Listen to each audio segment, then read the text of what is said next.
Philadelphia, Mississippi, 1964.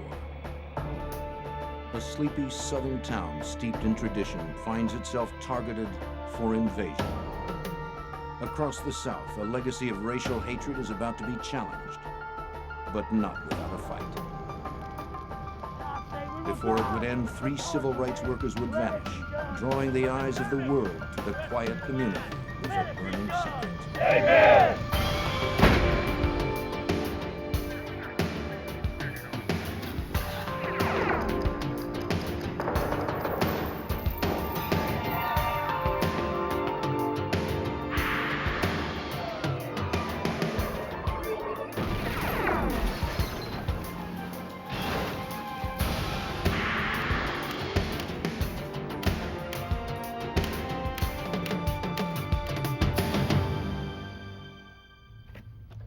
In the summer of 1964, Mississippi stood at the crossroads of history. It didn't want to be there. It had no choice. For the black population, the sultry air held the fragrant promise of civil rights. For much of the white population, it was to be a summer of heated intolerance. Violence rumbled throughout the South, but it touched down in Philadelphia, Mississippi. I'm Jim Kallstrom, former director of the FBI's New York office. The disappearance of 3 civil rights workers drew the attention of the nation to this small southern town. Named for the city of brotherly love, Philadelphia was not living up to its namesake. For in it, brotherhood was divided by race, and the city was ruled by men hiding behind hooded sheets. To solve the mystery of the missing workers, the FBI had to infiltrate and expose the Klan's invisible empire. Mississippi, circa 1960. The people here were like folks anywhere else, proud of their towns, steadfast in their beliefs, and resistant to change. But change was in the wind, and that wind was blowing relentlessly upon them from the north. In the summer of 1964, 1,000 students from northern universities prepared to go to Mississippi to teach Southern blacks about their voting rights as full citizens of this country. President Johnson was to sign the Civil Rights Bill in July. In a naive sense, it was to be the beginning of the end of black oppression. But generations of hatred cannot be diminished by simple legislation. The student action was spearheaded by COFO, the Council of Federated Organizations. It was an umbrella group that united an alphabet soup of organizations intent on winning civil rights for blacks. The mission was called the Summer Project. According to Joe Sullivan, an FBI agent at the time, that's not how the locals referred to it. It was labeled very quickly by the Mississippians as the summer invasion of Mississippi, which was forthcoming, and they were looking forward to it rather unhappily. So that was the genesis of the problem.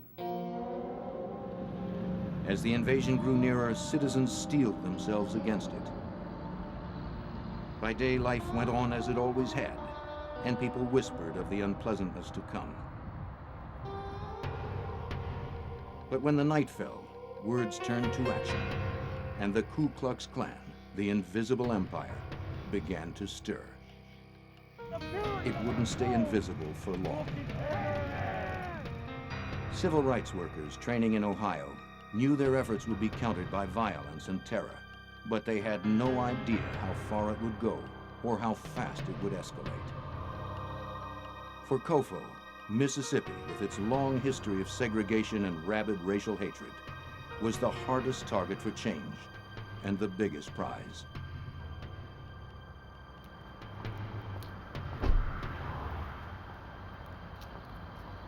Bob Moses was one of the Summer Project organizers. Mississippi is targeted in every black person's mind as the symbol of racism. And so as we mount our campaign down there, the question is in our minds, well, you can do all you want. You can pass a civil rights bill if you want to, and you can do this and that, but unless you have actual change in Mississippi, it's not going to really get rid of this infection, because Mississippi is the place where they brew it.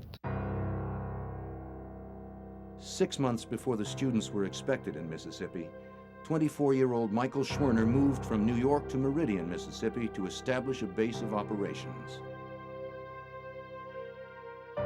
Schwerner had approached Mount Zion Methodist Church in the nearby black community of Longwood for permission to use their space for COFO meetings. And we have got to stop it now, nip it in the bud. That's what we've got to do. But it's dangerous, it's dangerous.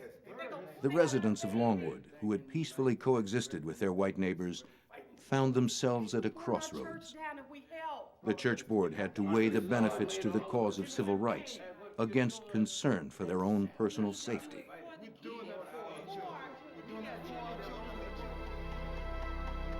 When the meeting was adjourned, they hadn't come to an accord.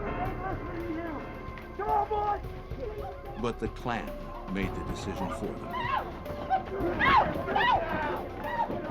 Several church members, including women, were badly beaten.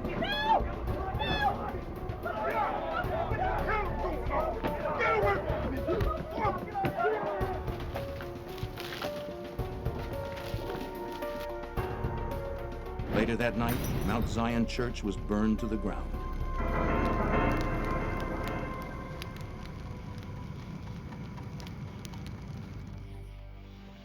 Though the fire was never investigated by local authorities, the FBI opened a file on the incident. FBI, ma'am.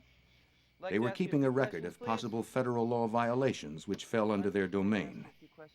They knew that once the students arrived, the summer promised to be long and hot. Just wondering if I could The FBI called the file Mississippi Burning, or My Burn. They conducted their own investigation, asking church members what they saw that night. How did they know that? How did you know that? Though the Klan members had obscured their faces, witnesses recalled seeing a man in a truck wearing a sheriff's hat, suggesting that local law enforcement was involved. It wasn't surprising. Many in the South resented the federal government's intrusive push for integration. Local law enforcement often worked to maintain the racial status quo. The mood is defiance of the federal government, so you're going to defy any attempt by the federal government to change this. They're viewed as the enemy, right? So it's not just that black people are the enemy, the federal government is also the enemy. Jim Ingram, now the commissioner of the Mississippi Department of Public Safety, was an FBI agent in Jackson in the 60s. Back then, it was a thankless job. But we travel the state. We might be in Natchez, we might be in Philadelphia, we might be in Hattiesburg, working violent crimes committed against citizens of Mississippi. Therefore, we were away from our homes, and we would receive threats. Snakes were placed in mailboxes. There was always that threat, you better lock your car. You never knew what you might find in your automobile when you return. And also you had threats against your person and family.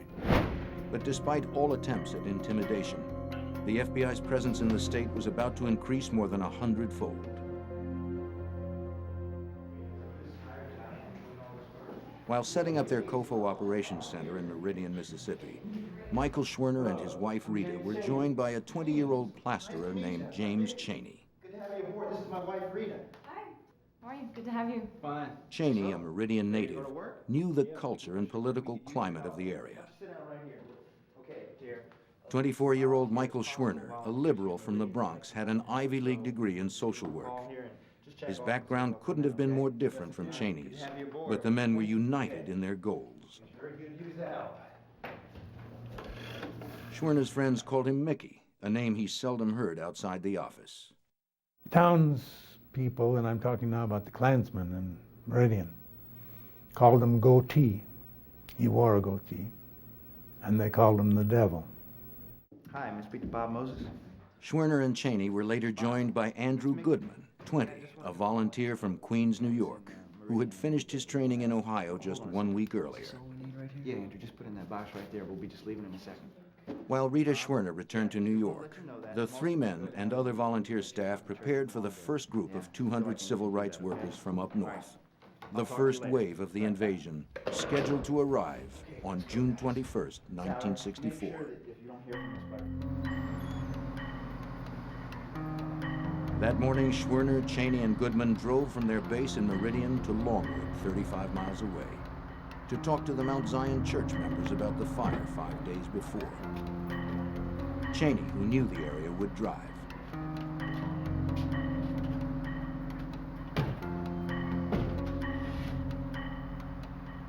As the vanguard in the march to freedom, the men knew that trouble likely lay ahead. Their ground rules were unambiguous. Stick to the main roads, cooperate with authorities, and never travel at night. They planned to be back that afternoon. Schwerner told his staff to call the COFO office in Jackson if he didn't phone in by 4 p.m. He never made the call.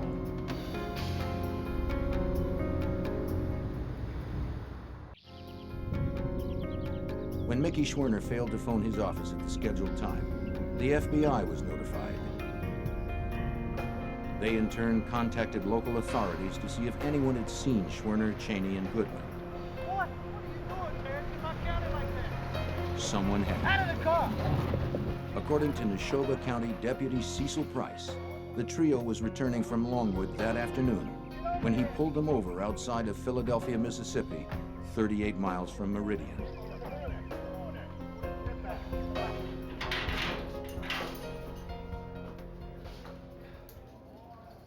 They were brought to the county jail in Philadelphia.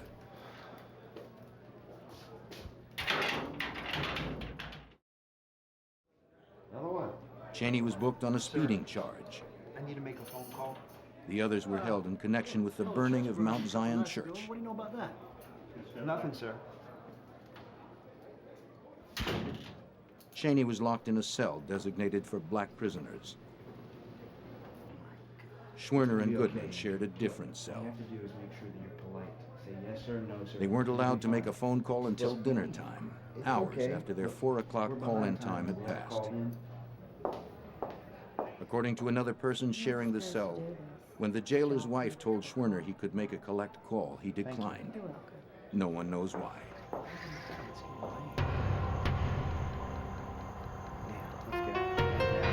Eventually, after Schwerner paid Cheney's $20 bond, Deputy Price released the men. Hey, you got the By then, it was 10:30 p.m. I don't want to come back to Philadelphia again. What happened next was anyone's guess. As long as they were missing, you had some hope. If they had turned up in jail and they were still in jail, then you had some hope. The issue was the release at a certain time of night from the jail, and then they're missing again. So that circumstance means the worst. Agent Sullivan, too, feared the worst. He suspected that the civil rights workers weren't simply released, but more likely handed over to the Klan. This was a type of crime that I was familiar with. The lockup and then give away the prisoners instead of releasing them. I was familiar with this sort of thing. I was quite sure that this was what was in progress. The disappearance was chilling news to the student volunteers scheduled to arrive in Mississippi the next day. But people throughout the state had a different read on it. The Mississippi response, it was, this is a hoax, and these people have really staged this to get national attention, and, they're up hiding someplace in New York or some other place, right? And this is just all a big publicity stunt. That was the official Mississippi response. There were widespread rumors, and we were told, I think it appeared in the papers too, that these people had set up a scam here and then vanished to Cuba, where they would leave the state of Mississippi embarrassed by what had happened to them. The investigation began with Deputy Price, the last person to have seen Schwerner, Cheney, and Goodman. He stuck with his story of releasing them around 10:30 p.m., but he couldn't account for his own whereabouts for about an hour afterward. For Joe Sullivan, dispatched from Memphis to lead the investigation, it was the only clue, and not much of one. All I know is they got in their car and they headed out of town, just like we told them to. The sheriff's office was a participant. That I was sure. I didn't have any proof. All I had was a history of having seen this sort of thing before. Well, we pulled them over and we brought them in here. at that point, I became more selective about who we were telling, what we were doing. The FBI began a search for any signs of the young men. No one had seen them, or at least they weren't saying so. Then, on June 23rd, 2 days after their disappearance, their station wagon was found. 2 Choctaw Indians from a nearby reservation had come across the smoldering vehicle the following evening.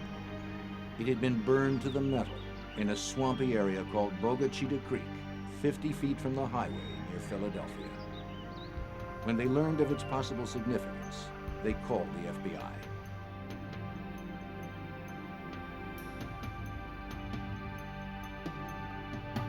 Special Agent Jay Cochran was dispatched from Washington. An expert in firearms and explosives, he'd seen more than his share of civil rights violence.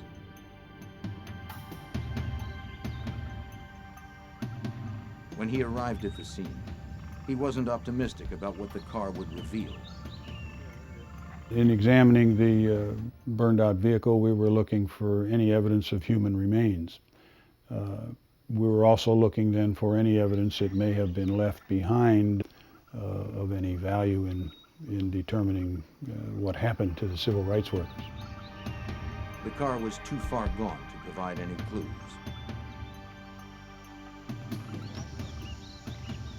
But nearby, investigators found something more promising. A watch later identified as belonging to Schwerner, and keys to the car.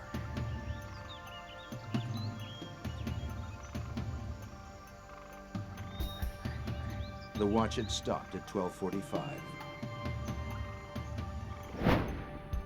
It took no time at all for the news of the discovery to spread.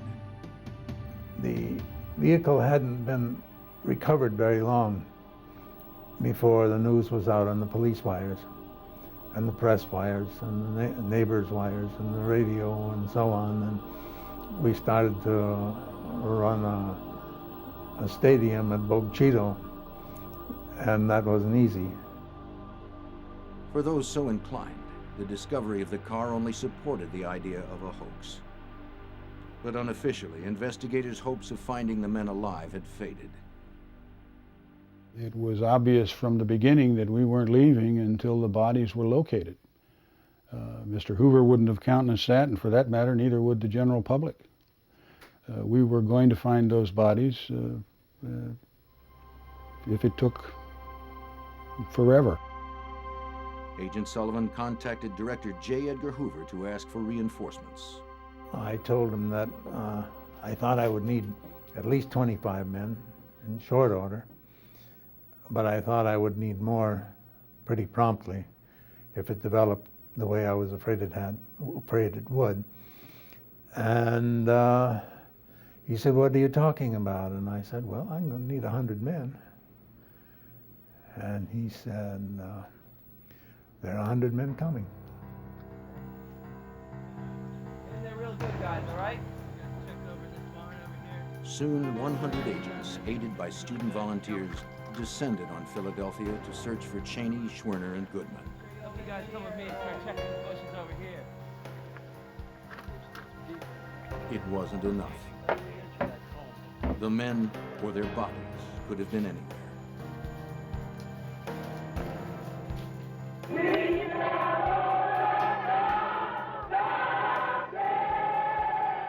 Against the backdrop of this agonizing mystery, student volunteers stormed the bastions of the Old South, trying to register black voters. Dixie fought back with all it had.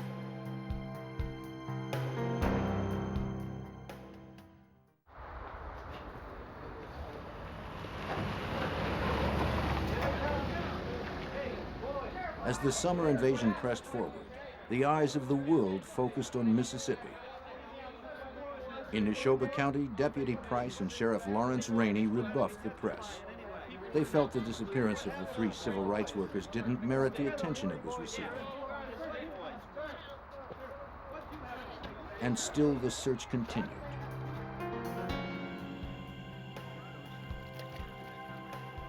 "400 sailors from Meridian Naval Air Station were pressed into duty, working in rotating shifts. Woods were scoured, rivers were dragged. Then the FBI received word that a body of a black man had been pulled from the Mississippi River near Vicksburg. They went to investigate.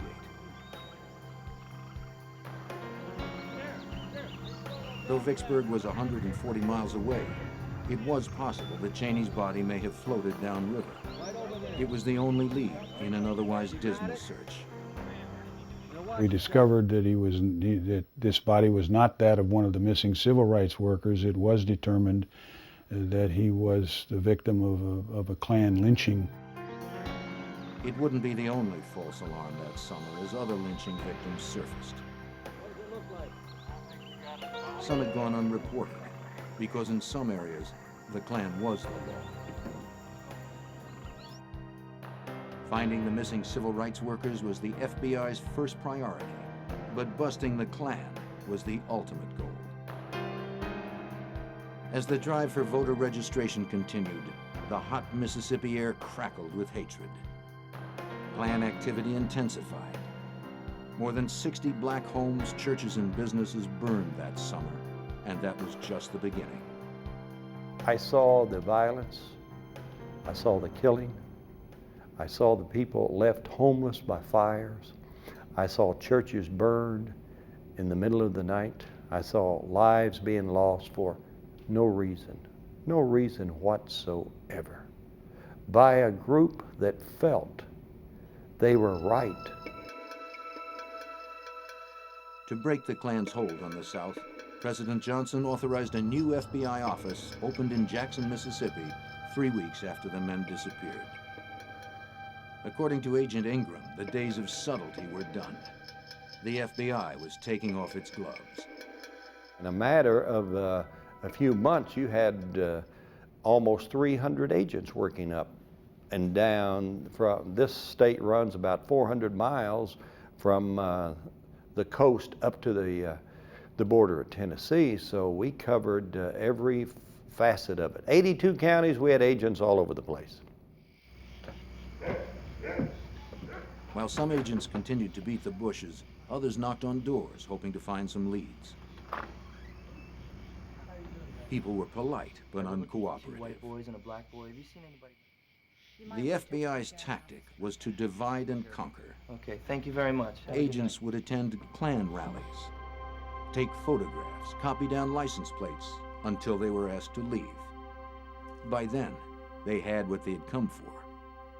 Then, the next time we talked with them, they'd say, I'm not a member of Klan. Well, you were at this Klan meeting. Why were you there? If you're not a member, you're a sympathizer. Do you know these people blew up a church? Do you know these people blew up a school that was trying to desegregate? Is this the way you want to operate? And most would say no. So we found that being at some of the meetings was a deterrent for some. Some would stop coming because they didn't want us to visit them.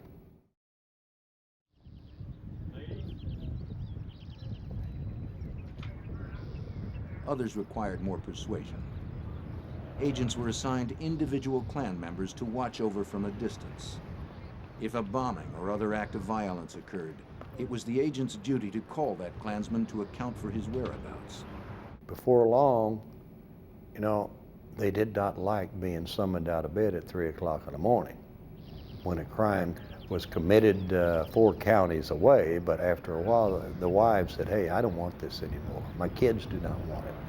And so before long you could talk with them and they understood where you were coming from. You got to know each other on a first name basis. Soon informants started coming forward. Some were housewives with stories to tell. Others were Klan members haunted by conscience who could provide some small piece of information away from the curious eyes of their neighbors. To provide additional incentive, civil rights and religious organizations came up with money to pay informants. The veil of silence began to lift. Some informants hinted that the investigation should begin at the sheriff's office, though Sullivan had already had his eye on Sheriff Rainey and Deputy Price. Deputy Sheriff Price was a key target in our thinking, as was Rainey, because Price didn't do very much without Rainey's authority. Our problem was to document what he had done, to find somebody who would tell us about it. An informant suggested talking with a young man named Wilmer Fay Jones. Agents located 19-year-old Jones living in Chicago. He had suddenly moved out of Philadelphia almost 3 weeks before the men disappeared. It wasn't by choice. I was told in town that this is the place. He told agents that his troubles began on June 1st when he went to a store in Philadelphia to get his class ring resized. The woman behind the counter was reluctant, but took his ring to fix. Soon after, he was arrested by Sheriff Rainey and Deputy Price. They locked him up for supposedly asking the shop clerk out on a date. He wasn't allowed a phone call. When they finally released him just after midnight, a gang of men were waiting for him.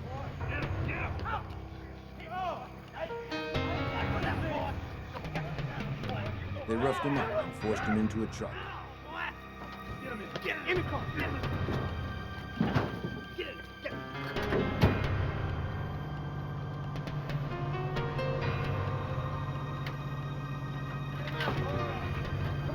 The vigilantes drove him to a secluded spot. They tried to force him into confessing that he had asked the clerk out.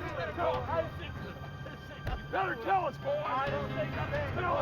He swore his innocence. The gang was prepared to kill him on the spot. But then one of the men, who they called the preacher, spared his life. He told Jones to leave town for good or he was a dead man. You understand me? Get out of here. Go. Jones was on the next bus out of town. They roughed me up a little and they let me go. The story Jones told sounded like a plausible M.O. for what could have happened to Schwerner, Cheney, and Goodman. Only perhaps they weren't lucky enough to have escaped with their lives. But here now, we have some additional evidence about what happens to people who are in unlawful custody in jailhouses and are going to be disposed of in one way or another. So if it had happened once in Neshoba County, we were sure it could have happened again.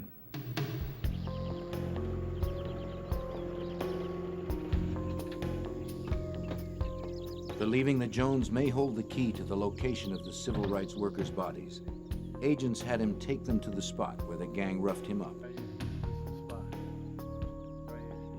A search of the area turned up nothing.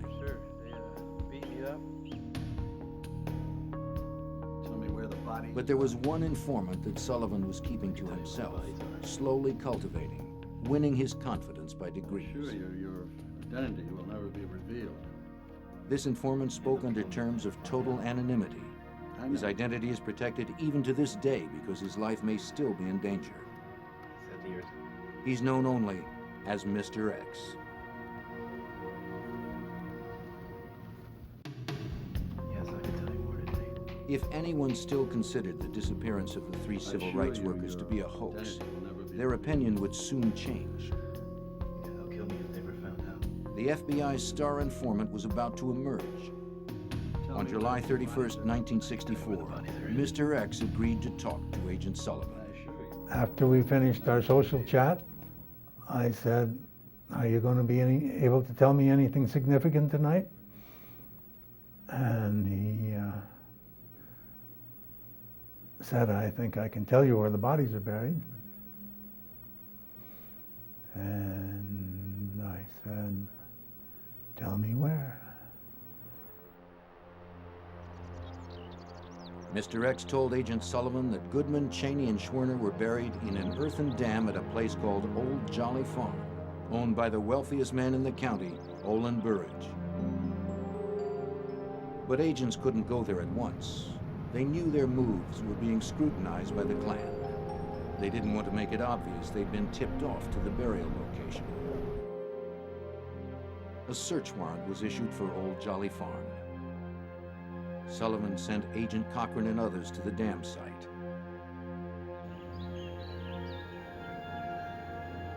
When they arrived, they realized this was no job for probing rods and shovels. The earthen mound still under construction was 550 feet long, 20 feet high, and 10 feet across at the top. If the bodies were here, they weren't merely dropped into graves. Rather, the dam was built on top of them. Agents wanted to keep the excavation a secret. That would be difficult now. They needed an outside contractor with bulldozers and other heavy earth-moving equipment to extricate the bodies. According to Special Agent J. Cochran, there were some concerns about the safety of the crew. It was decided to utilize armed agents in a convoy of the heavy equipment from Jackson to the location where we would begin using the equipment. On August 4th, the equipment was in place. The contractor was asked to advise them how best to clear away the earth layer by layer. Cochran talked to him and said, "Can you give me an estimate as to what the construction cycle was on this dam? How it was built, how the dig was done, how the dam mound was shaped, and in what time sequence?"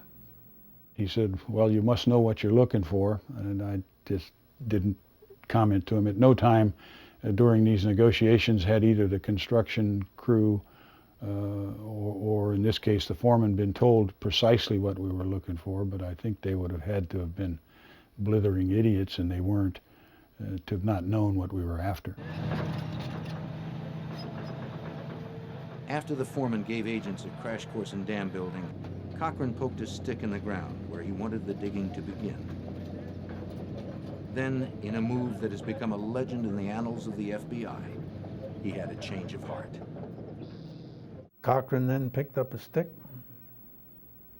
and for reasons best known to his guardian angel, he walked 15 feet further and put the stick in the ground and said, "Dig here." And that's where they were.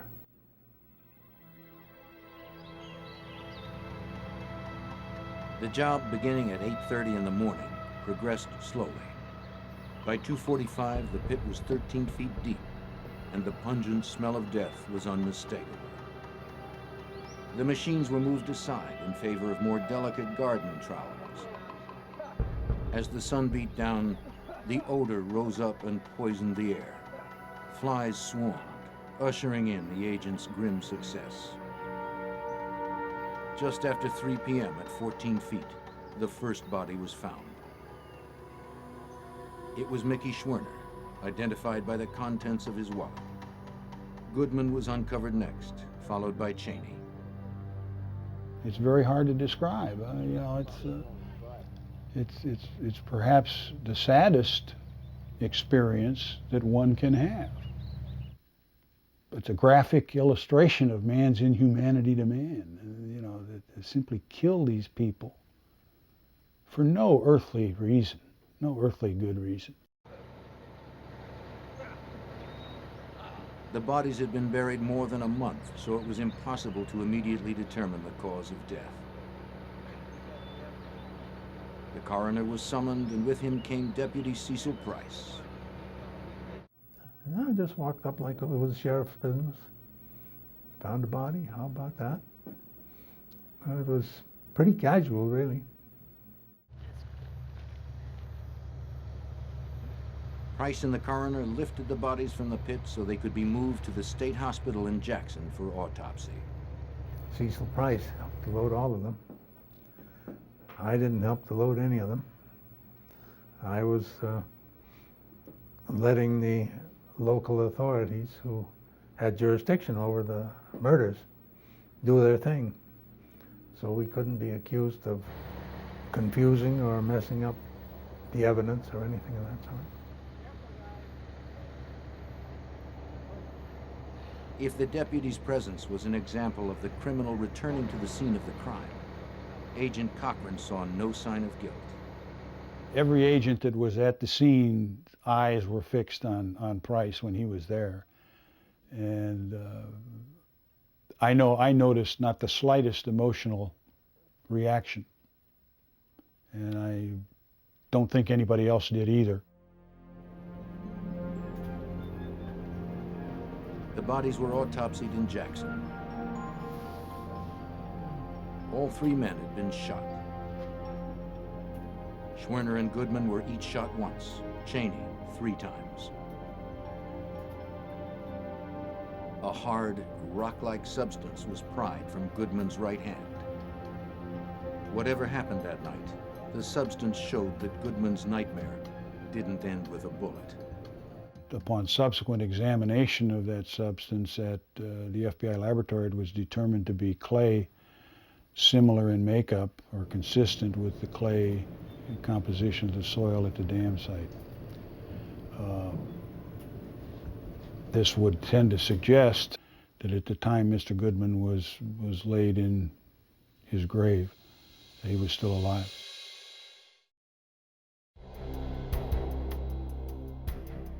The bullets from the victims were analyzed at the FBI's Firearms Toolmarks Unit. Most of the more than 5,000 weapons here were confiscated over the years from actual crimes. Though its equipment has changed since 1964, the role of the unit remains the same: to match bullets to weapons. Today, the shooting gallery is the domain of Supervisory Special Agent Paul Tangren. The bullet will pass over defects within the barrel, and those are defects that are specific and unique to that firearm. And that pattern of marks it picks up passing over these defects is like a fingerprint for that gun. Bullets from a crime are scrutinized side by side.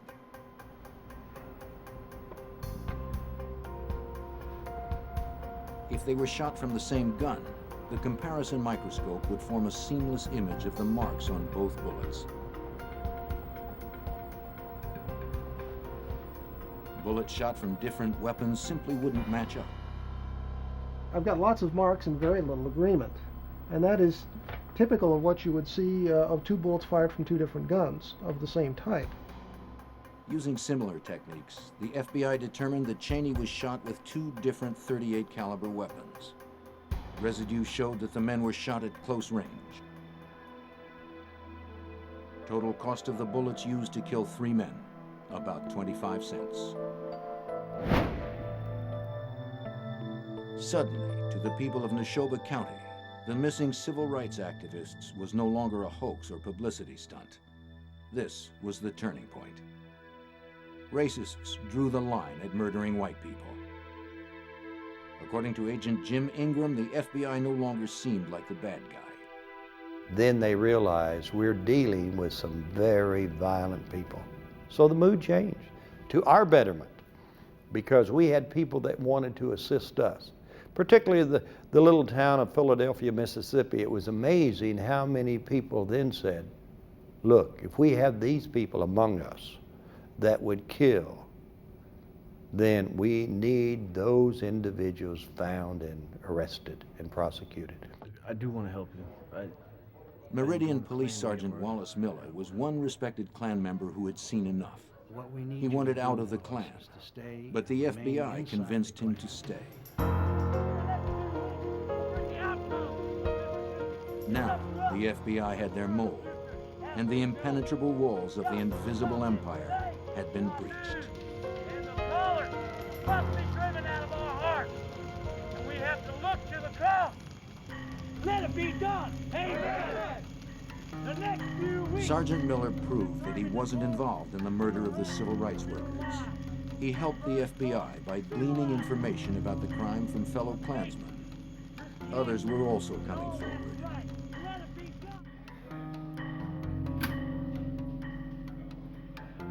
Nobody knew that anyone else was talking. The information started to flow. From interviews with various informants, the FBI compiled a list of names of Klansmen who may have been involved. The same names kept coming up. Agents learned that the murders were the plan of Sam Bowers, the first Imperial Wizard, or head of the White Knights of the Ku Klux Klan of Mississippi. His right-hand man was Edgar Killen, known as the Preacher, because he was one. He was also apparently the same preacher that spared the life of Wilmer Fay Jones. So we had informants that could give us direct information. We had individuals who actually were involved in the shooting that gave us signed confessions. Confession led to confession. Slowly, a picture of the events that night took shape. Going down in Louisiana. Sir, I need to make a phone call. It was a plan of horrible simplicity. While Schwerner, Goodman, and Cheney were in jail, Deputy Price notified Preacher Killen, who rounded up fellow Klansmen.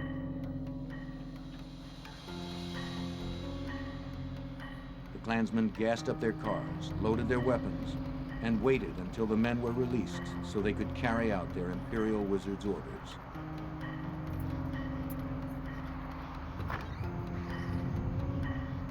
When the civil rights workers were released at 10:30, the Klan was ready. Let's head back to Meridian. How'd they treat you? I'll tell you, but I didn't like it there. Yeah, spooks. Hey, you got the keys? You just drive. I don't want to come back to Philadelphia again. Let's get out of here.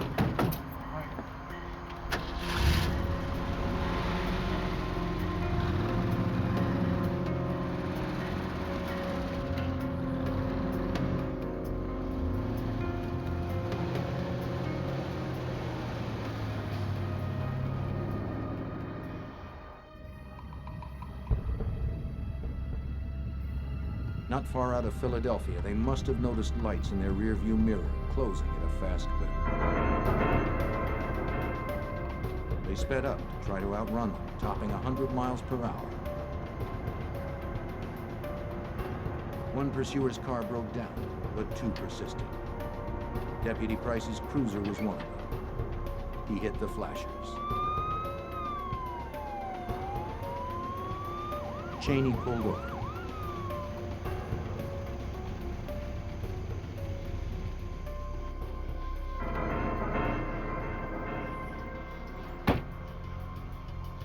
With you, boy. Deputy Price yanked Cheney from the station wagon.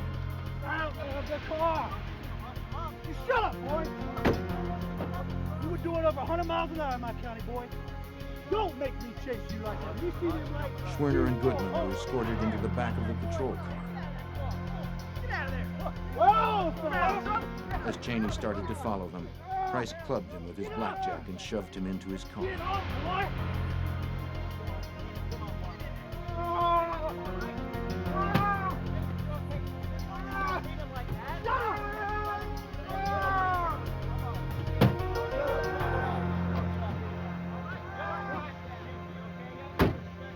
The procession continued down Highway 19, one of the Klansmen driving the station wagon.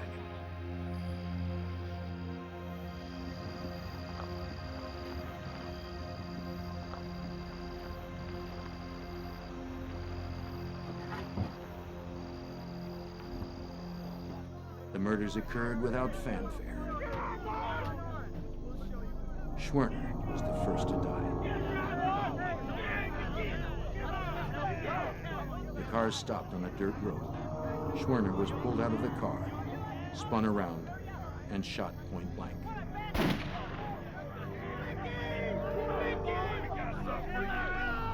Goodman was shot in much the same manner. They saved Cheney for last, shot by 2 men.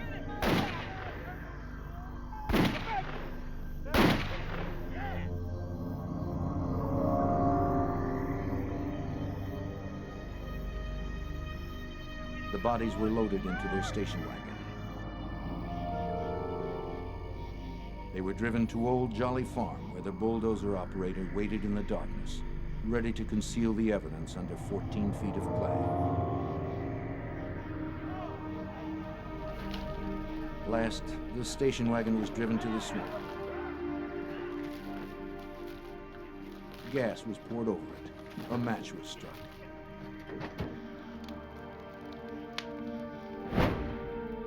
On November 25th, the FBI announced it knew who killed the civil rights workers. But murder charges fall under state jurisdiction, not federal.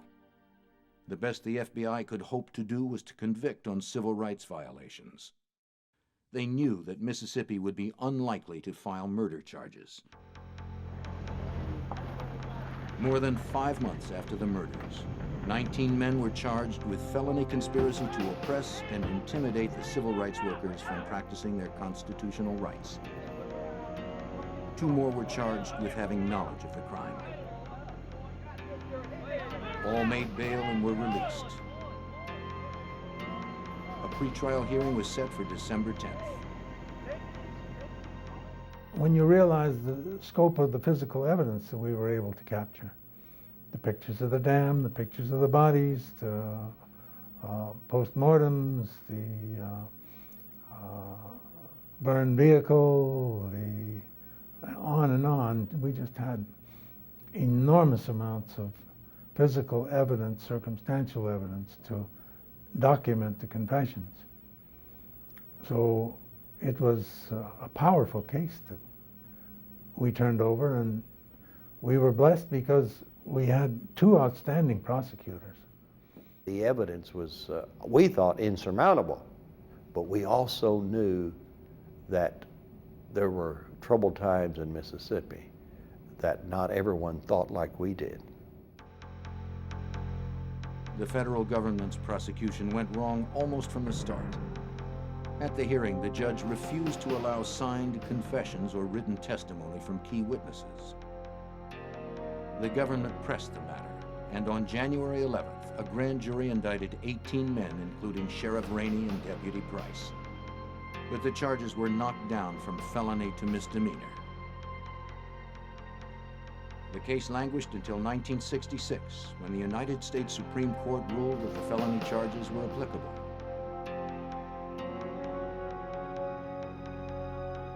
Three years after the murders, on October 9th, 1967, the trial was held at the federal courthouse in Meridian. For 10 days, the nation awaited the verdict. But none came. The jury was deadlocked. And immediately, the people there within the courtroom in Meridian, Mississippi, they burst into laughter and joyful hugging each other, saying, "Hey, we've won. It's a hung jury." Well, the judge said, "No, you're going to go back." And back they went to deliberate further. That next morning, October 20th, 1967, they reached a verdict.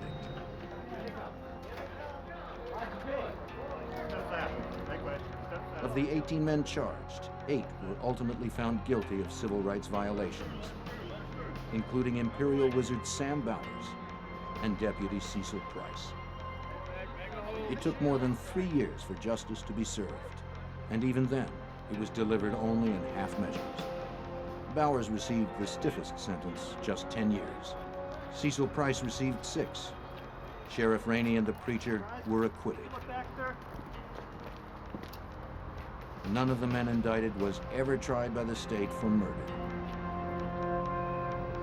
Many of them still live in Mississippi, and though there's talk of reopening the Myburn files, all evidence in the case was destroyed years ago by court order.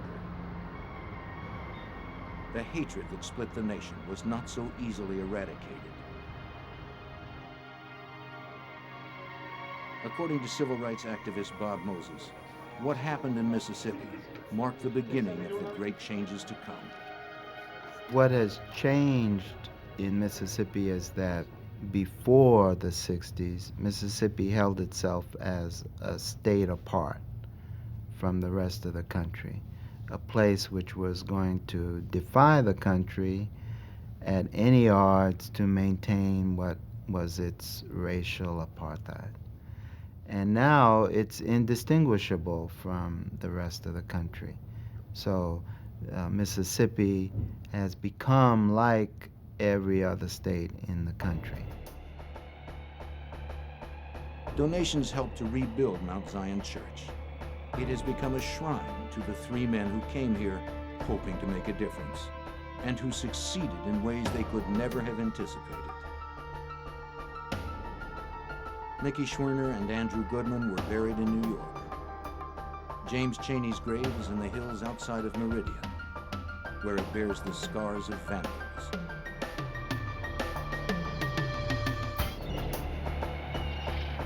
Biloxi, Mississippi. A quiet southern town with a burning core of corruption. In 1987, its secret burst violently to the surface, leaving two prominent citizens dead and ripping the top off a grand conspiracy.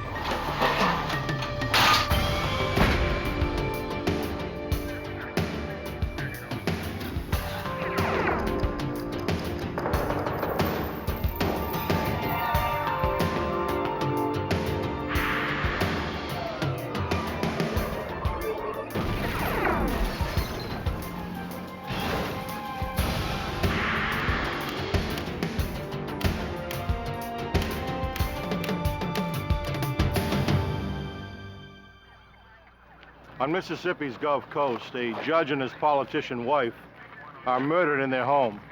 The killer left few clues. It looked like a professional hit, and the investigation led nowhere. But the FBI refused to give up.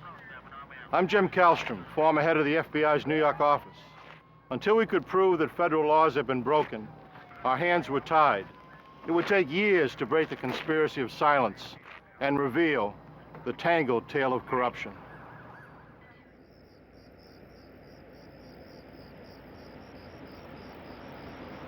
Biloxi, Mississippi.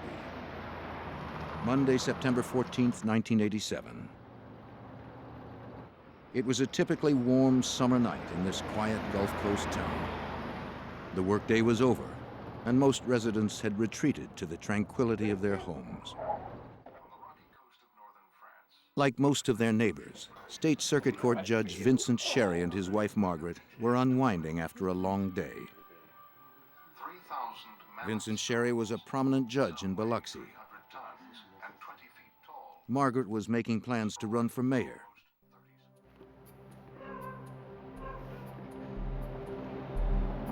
Both were fixtures at Biloxi's social and community functions.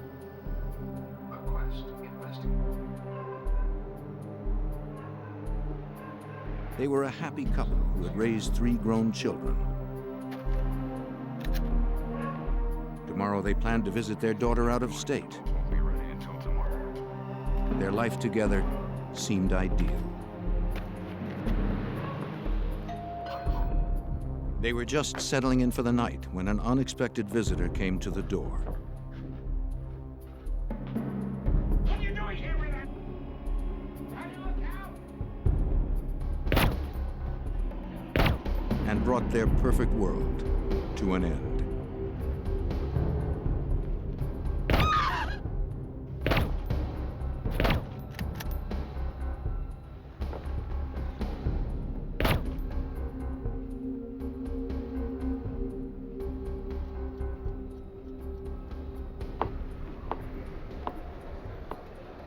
The Sherrys were supposed to be with their daughter, so no one realized anything was wrong until 2 days later when the judge failed to show up in court on Wednesday, September 16th.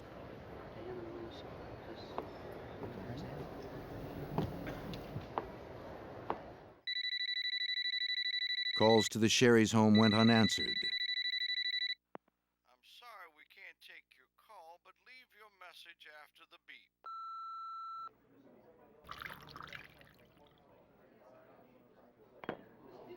His colleagues at the court phoned Pete Halat, Vincent Sherry's friend and former law partner. Morning, Pete Halat. But he hadn't seen or heard from the judge either. Well, he's supposed to be in court. When did he leave? I don't know. All right, No, wait, you let me call him at home and I'll figure out where he is. All right.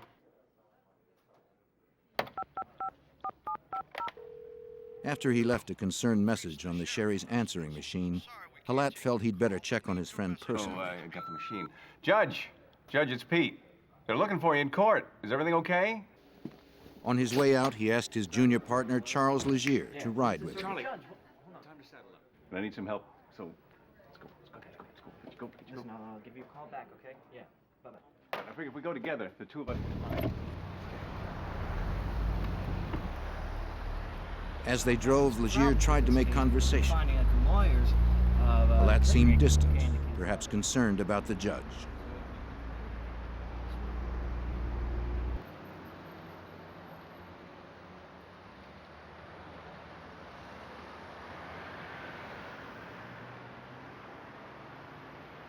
Both of the Sherry's cars stood in the driveway.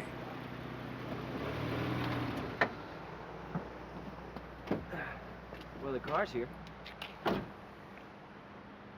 like it. Well, his car's here. He's supposed to be in court. Halat asked Legier to go to the house, while he asked a neighbor if she'd seen the couple. Just go ahead.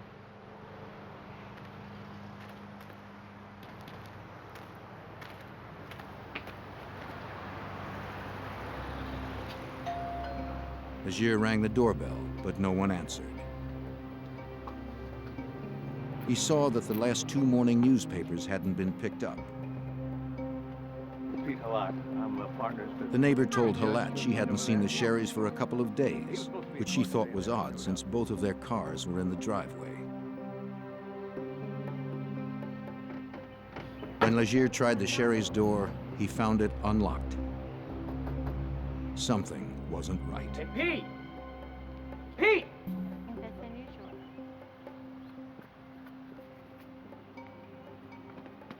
Yeah, I was just knocking on it and the door opened up. Halat, concerned by the open door, cautiously stepped inside.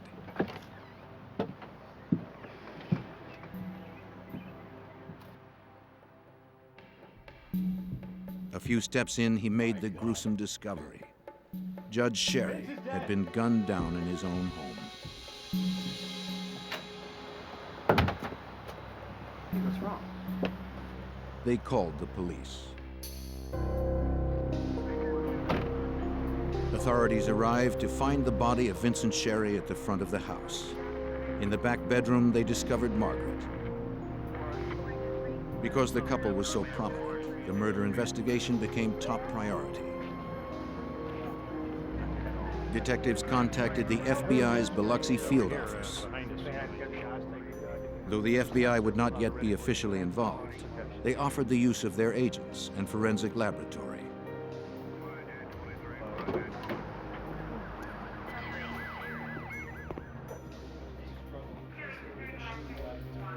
Inside, the police began scouring the crime scene for clues. They conducted blood spatter analysis to determine projectile angles. If they could figure out where the murderer had stood when he fired the shots, they might be able to reconstruct the crime. Okay. Inspector Robert Burris, a crime technician with the Biloxi Police Department, helped process the scene. He discovered a possible clue in the den. There was blood trailing from his feet, actually going down between his legs a little ways. back to where he was laying. There was blood spatter on a double sliding glass door that was right beyond his head. And further examination in this room, I found some small pieces of foam rubber. Burris didn't see where the foam rubber could have come from. 3 shell casings, want to get those? A search of the house led him to one conclusion. Now, this foam rubber had to have been brought into the house. We examined every piece of material in this house, in every room of the house, all pillows, mattresses, everything else. There's no foam rubber tore up in this house. It was brought into the house. It does have gunshot residue on it. And basically about the only way it can get there is for a bullet to be fired through it. For Burris, the significance of the foam rubber was obvious. The killer had used a homemade silencer. Investigators dusted for fingerprints, but found none of any value. They found 9 spent .22 caliber shell casings from a semi-automatic pistol, as well as the bullets used to murder the Sherrys. The position of the shells indicated that the shots had been fired in rapid succession. But most striking was how well the killer had covered his tracks. Nothing at the scene pointed to the killer's identity. So what do you think? He did his job well, and his mission was clear. The lack of evidence in this house, such as items stolen, a struggle occurring, the absence of forced entry, no ransacking going on in the house whatsoever. A person came there for one thing, that was to kill the 2 Sherrys. Special Agent Keith Bell from the Biloxi FBI field office agreed that this was a professional job. The Sherrys had been assassinated. The crime scene appeared to be very limited as far as evidence remaining, which meant it was well planned, well executed, and professionally done. A small caliber weapon had been used. The foam rubber indicated that perhaps a silencer had also been used, and the Sherrys had been shot in the head, so it seemed to be a very professional job. A multi-agency task force was assembled with Special Agent Keith Bell among its members. Investigators would spend days processing the crime scene.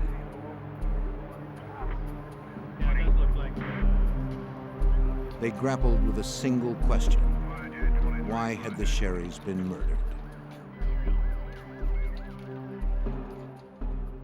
That was one of the main questions, that being why were both Judge Sherry and Margaret Sherry murdered?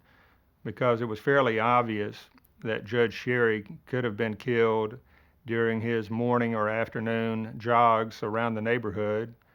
So it was a real mystery why Margaret had been killed.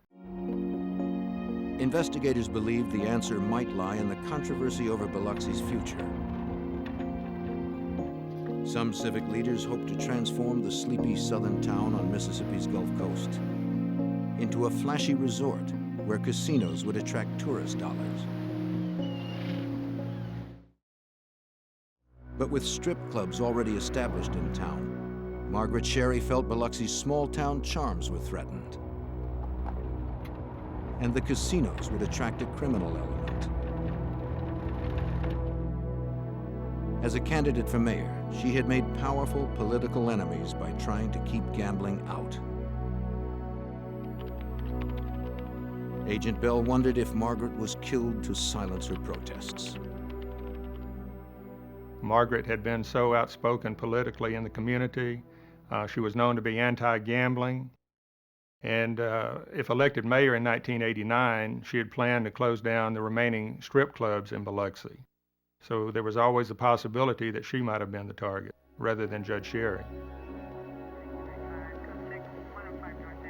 The task force would investigate Margaret's political enemies, but first, they'd question the Sherry's friends and neighbors. Someone in the neighborhood must have seen something. Now, please. But even people who'd known the Sherrys for years were reluctant to talk, fearing the specter of Biloxi's emerging criminal underworld.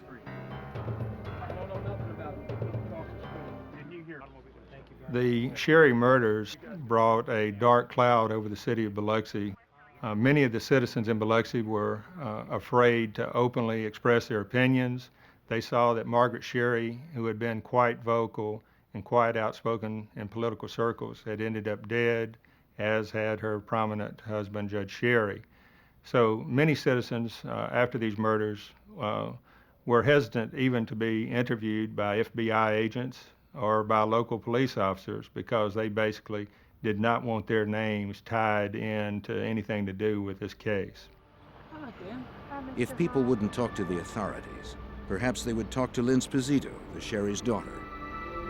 After being notified of her parents' murders, Lynn rushed to Biloxi from her home in North Carolina. Determined to find justice, she questioned everyone in the neighborhood. One family friend gave her a crucial piece of information. He described a suspicious car and driver in the neighborhood on the night of the murders.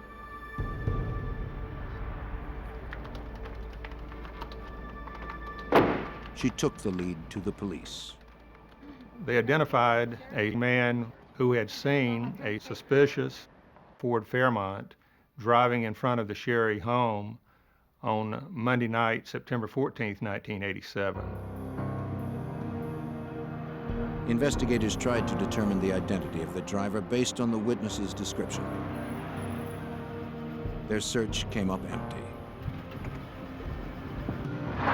But a few days later, not far from the Sherry's home, investigators found an abandoned car, a Ford Fairmont. A check on the vehicle's identification number showed it had been reported stolen the day before the murders. Police also learned that the tags on the car were not registered to the car. Realizing that this vehicle was probably the killer's getaway car, investigators towed it to a police garage to examine it further. Somewhere in the car, they hoped to find a key to the killer's identity.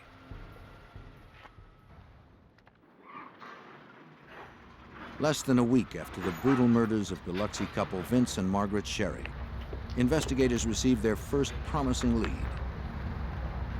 They recovered an abandoned car, matching the one witnesses described seeing the night of the murders.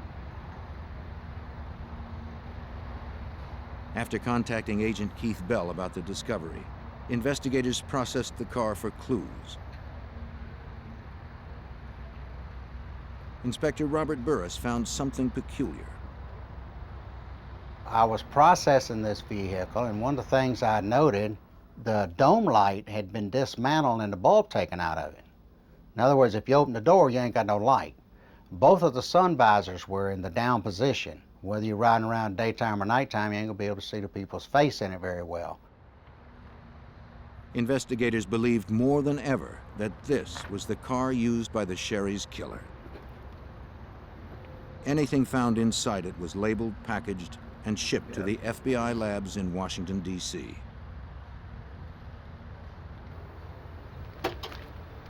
But FBI lab examiners would find nothing of evidentiary value. After Agent Bell arrived, he examined the license tag more closely. He discovered it had its own story to tell. It was determined that the tag on the Ford Fairmont had been stolen from an abandoned vehicle in 1984, actually 3 years before these murders occurred. So what it meant was someone had removed the license plate, likely in 1984, had kept the license plate, and then when this major crime in the city of Biloxi was to occur, they pulled it off the shelf, so to speak. With no other solid evidence, investigators hoped that following the trail of the stolen tag might lead to the killer. It was traced to an apartment complex where the original car had been abandoned 3 years earlier. Investigators contacted the apartment manager, who told them that prior to having the vehicle towed, he called a friend to come and strip it for parts. The manager's friend was a man that agents knew by name and reputation. Biloxi locksmith Lenny Sweatman. He was the last person to be seen near the car. Sweatman belonged to a loosely organized group of criminals the FBI was investigating in connection with another case. The group was known as the Dixie Mafia. FBI agent Keith Bell had connected the car used in the Sherry killings to Lenny Sweatman. Now, Bell wondered if the Dixie Mafia was linked to the Sherry murders. If Sweatman had a part in it, Bell believed that other Dixie Mafia members couldn't be far behind. He began looking into Sweatman's associates. What that meant to us immediately, those of us familiar with the criminal associations on the coast, was that if Lenny Sweatman was involved in getting the tag for the hit car, then quite likely his close personal friend and longtime associate Mike Gillich, the strip club owner in Biloxi, might also be involved in these murders. That's all right. Sometimes you know how it is. Thanks. Have a beer. All right. Gillich, who owned 3 strip clubs in Biloxi, was well known to local law enforcement. He was currently under investigation by the FBI in connection with a Dixie Mafia operation known as the Lonely Heart Scam. See, he gets to him. But Special Agent Bell needed a thread that connected the 2 investigations together. He started by familiarizing himself with the Lonely Heart Scam. It was run out of Angola Prison in Louisiana by a man named Kirksey Nix, the incarcerated kingpin of the Dixie Mafia. No, the first model. Nix would run ads in gay magazines, asking for money to help fictional gay men get out of trouble with the law. Through the scam, Nix was hoping to generate enough money to solve his own legal problems. He was serving a life sentence for murder. From his jail cell at Angola, he coordinated what we've been referring to as the homosexual scam, which generated hundreds of thousands of dollars from individuals around the country, as well as some people in Canada. With this money, he intended to buy his way out, or attempt to buy his way out, of his Louisiana prison sentence. Believing that they were helping gay men out of trouble, people who read the magazine ads would wire or mail money to a nearby Western Union. Nix would then call his contact on the outside, Mike Gillich. Gillich would then dispatch his bagman to retrieve the money. Right. See you later. Gillich made sure that the scam money was distributed to Dixie Mafia members and safely stashed away for Kirksey Nix. Take care. In the coming months, investigators developed more evidence in the Lonely Heart scam,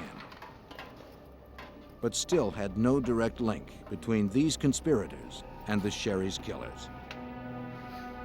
A year into the investigation, the murder case threatened to stall.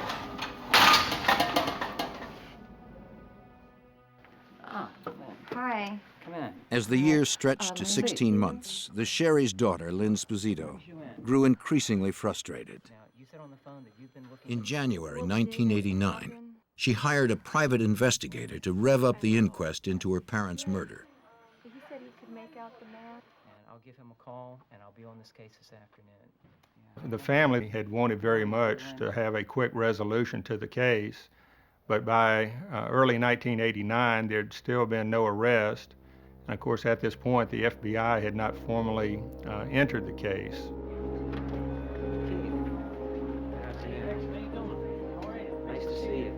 The lack of official FBI involvement hampered Bell's investigation. So when the private investigator paid him a visit, Bell welcomed his assistants, hoping they could share information. The 2 were old acquaintances from the private investigator's days in law enforcement. Since Agent Bell was unable to act officially, the private investigator would pursue a lead that looked promising. He would interview another Angola inmate. The private investigator and Bell hoped the inmate at Angola could finally link the Lonely Heart scam and the Sherry murders. He met with all the right people, and because of his knowledge of the Dixie Mafia and from what he had learned from law enforcement authorities on the coast, he did go over to Angola and did talk to the right person over there. The inmate's name was Bobby Joe Fabian. He was another known member of the Dixie Mafia, doing time for kidnapping and shooting a state trooper.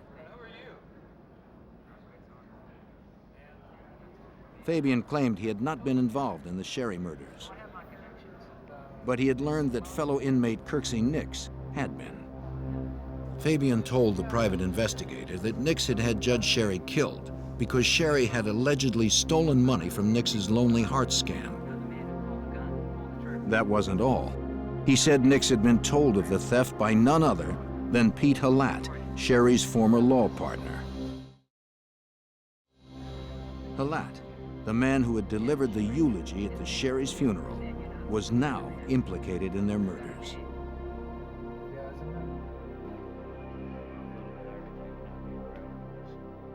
Halat officially represented Nix on legal matters, but Fabian said Halat's role in the Lonely Heart scam was criminal, not legal. Halat was one of the people receiving money from Nix for safekeeping through Mike Gillich's bagman. Don't forget to pick up next week at the other place. And the ties between the outlaw and the lawyer went deep. Kirksey Nix's girlfriend and accomplice, LaRae Sharp, worked in Halat's office.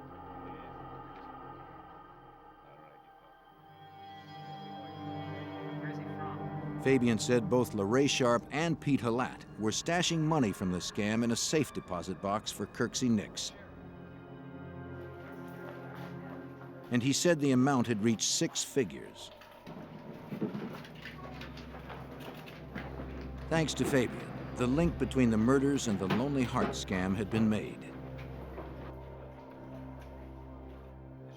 And not only had Fabian given investigators a possible motive for the killings, he was also able to supply the name of the alleged hitman, an ex-con named John Ransom, who was believed to be living in Georgia. But tracking down Ransom would take time. Anytime law enforcement people get together and start talking about notorious Dixie Mafia members, John Ransom comes up quite early in the conversation. He's a longtime alleged hitman for the Dixie Mafia. In August of 1989, 2 years after the Sherry murders, Agent Bell now had enough evidence to warrant a full FBI investigation into the killings. Accompanied by the Sherry's daughter, Lynn Sposito, he approached the United States Attorney and the FBI with a demand to officially open the case. So with the tying in of the scam to the murders, we knew we had some federal violations involved. We have wire fraud, we had mail fraud, and we perhaps had a hitman traveling from Georgia to Mississippi to kill the Sherrys. It was decided to open an official FBI investigation and join with local authorities in the investigation.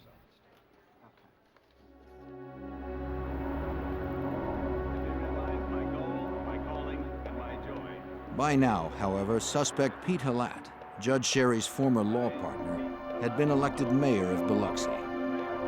With a key suspect in such a high position, investigators encountered new roadblocks. It became very difficult for the FBI to share all of its information with the local authorities. We are not saying that the local police were corrupt. What we are saying is that Mayor Halat put his own people in as Director of Public Safety and as Police Chief, so we were somewhat circumspect on what we shared with local authorities during that time period.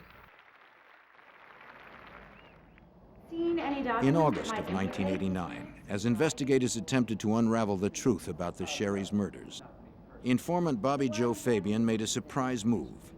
He told his story about the Sherry murders to the TV news. Fabian hoped that by bringing attention to himself, Kirksey Nix would be less likely to have him killed for cooperating with authorities. Along with the report, the station broadcast a mugshot of John Ransom, the alleged hitman in the Sherry case. When Charles Legier, Pete Halat's junior partner, saw the photo, it surprised him. He recalled seeing Ransom outside the Sherry Halat law offices a few weeks before the murders.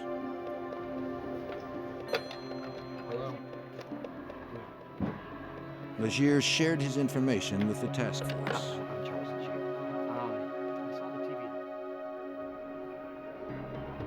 Major Randy Cook of the Harrison County Sheriff's Department took Legier's statement. Legier said the reason he remembered Ransom was Ransom stepped off of a curb and came up to him and asked him, "Where's Vince Sherry's office at?" When Legier was interviewed, he recalled there was something unusual about the way Ransom stepped off of the curb. Ransom had a prosthesis on one leg.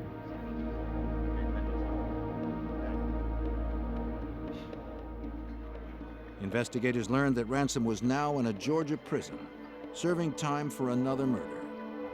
When questioned about the Sherry murders, he refused to cooperate. As Cook further questioned Legier about the day he and Halat had found the bodies, an important detail emerged. Legier remembered that Halat had walked into the Sherry's living room, seen Judge Sherry's body, and said, "Vince and Margaret are dead." Cook relayed this to Agent Bell.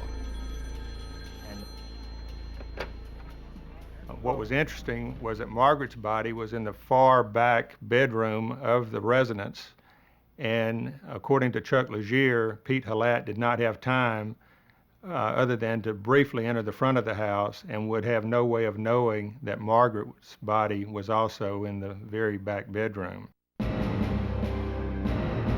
In October of 1989, 2 years after the murders, Agent Bell knew Halat was involved, but he still lacked enough evidence for an arrest. Even so, he felt it was time to confront Mayor Halat. It would be a quiet warning, man to man. And I let Mayor Halat know that I thought his knowledge of the Sherry murders was much greater than what he had shared with law enforcement authorities up to that point. And I recall also telling him that the FBI would continue working on this case until it was totally solved. My recollection is he smiled and did not have much else to say. As a lawyer, Halat knew Bell would need more concrete evidence in order to secure a conviction. What he likely didn't realize was the depth of Bell's commitment to bring him to justice.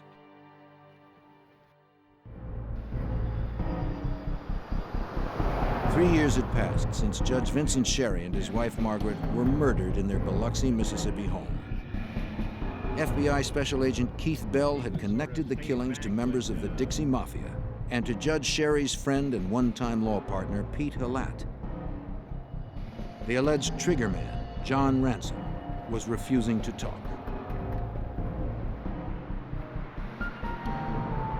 In January of 1990, Agent Bell and Major Randy Cook of the Harrison County Sheriff's Department drove to the Atlanta Federal Penitentiary to question another possible accomplice.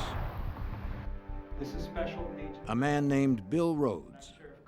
Rhodes, a known associate of John Ransom, was willing to cooperate. He told them that in early 1987, Ransom had contacted him about driving the getaway car in a crime to take place in southern Mississippi.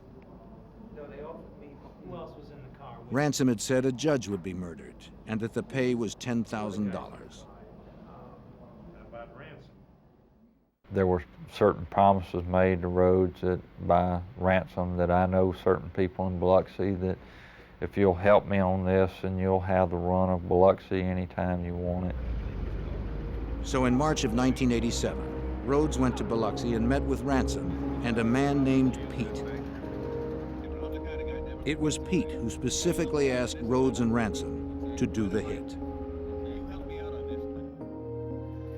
Rhodes said he also met with Mike Gillich, the Biloxi strip club owner, who would supply the money once the hit was done. But 5 months later, before they could do the job, Rhodes was arrested on an unrelated bank robbery charge. And Ransom got cold feet, afraid Rhodes would turn on him. The information helped the case inch forward, but Agent Bell and Officer Cook still felt that Ransom held the missing pieces. Another year would pass without much progress.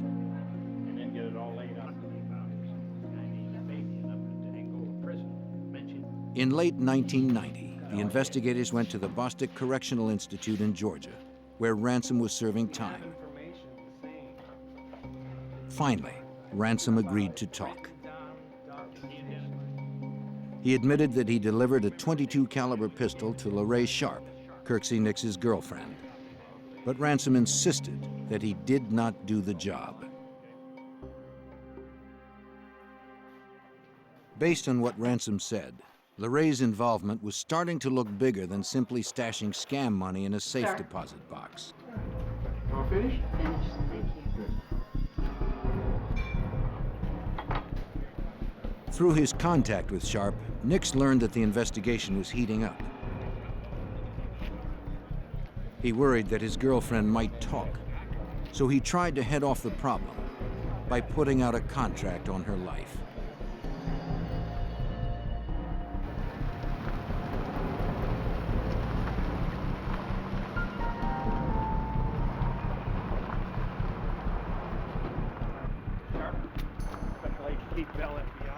But in late 1990, Agent Bell arrested her for her participation in the murders, inadvertently saving her from Nix's gunman.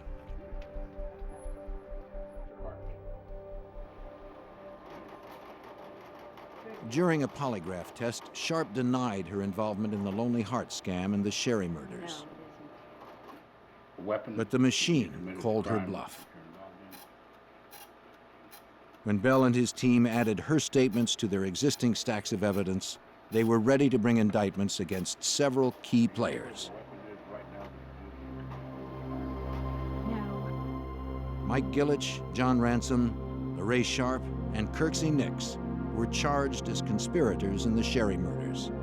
Notably missing from the list was Pete Halat. The case against Halat would have to wait until they had enough evidence for a murder conviction. For now, the FBI would look to convict the others on conspiracy to commit murder.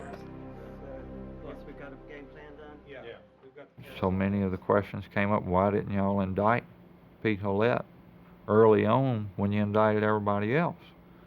Well, at the time, we didn't have the hard evidence that you would have to arrest a mayor and prosecute him. The conspiracy trial produced several key witnesses that would help investigators piece together the complex scheme. Mr. Gant, you stated that all these people here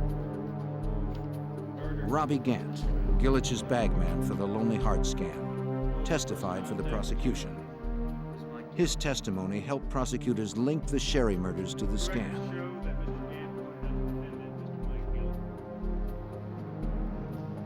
All 4 defendants were found guilty. Nix was given 15 years in addition to the life sentence he was already serving for murder. Gillich also received a 15-year prison term. Ransom got 10 years, and LaRae Sharp 1. Hey, you for it. Get your hands in order in the court.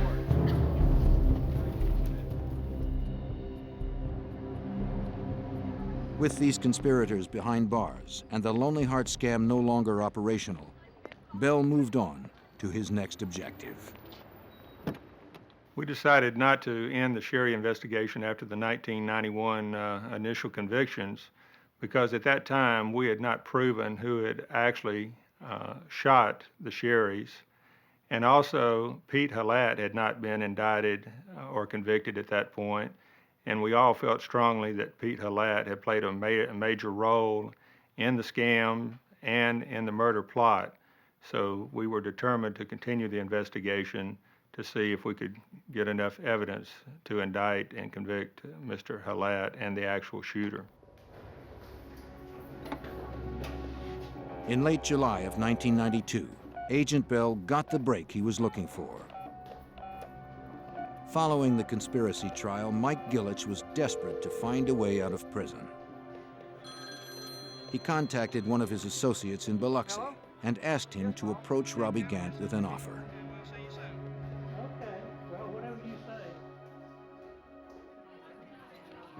Gant told Agent Bell about it. And the associate had offered Robbie Gant $20,000 if Gant would recant his testimony against Gillich and sign a false affidavit stating that he had been threatened by me to testify against Gillich, to testify falsely against Gillich. Gant agreed to wear a wire and get the offer from Gillich's accomplice on tape.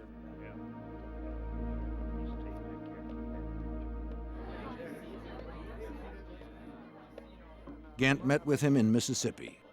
This time, Gant's tape was rolling when Gillich's associate reiterated the bribe.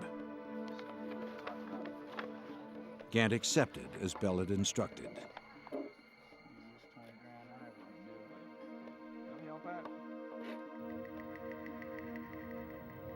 Now, Bell had the evidence he needed to turn up the heat on Gillich. Just the man who could tell the story from the inside.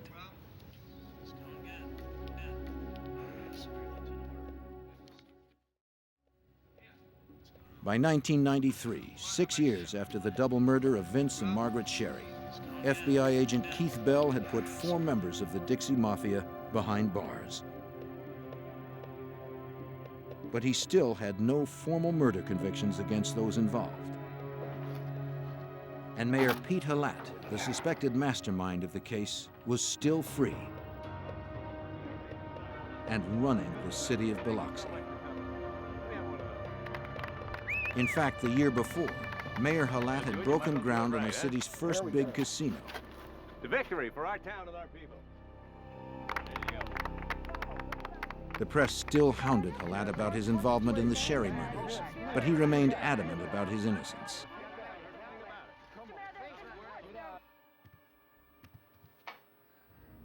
Bell continued to work his plan. He used the bribe Robert Gant had recorded on tape to level another charge against Mike Gillich, already in jail. Now Bell indicted Gillich for witness bribery and witness tampering for trying to buy off Gant. And that did the trick. No doubt the most important turning point was in October of 1993 when Mike Gillich finally decided to cooperate and tell the story of this whole case from an insider's point of view. And that's what really allowed us to bring final resolution to this investigation. After the years of painstaking work Bell had spent on the case, it was a satisfying moment. Finally, it seemed his patience and ingenuity were paying off. Gillich was in no hurry to accrue more jail time. Bell's relentless pressure had persuaded him to cut a deal before the bribery trial even began. The Dixie Mafia member would tell what he knew about the murders. Mr. Gillich has... Maybe now, Bell could get the convictions he knew were long overdue.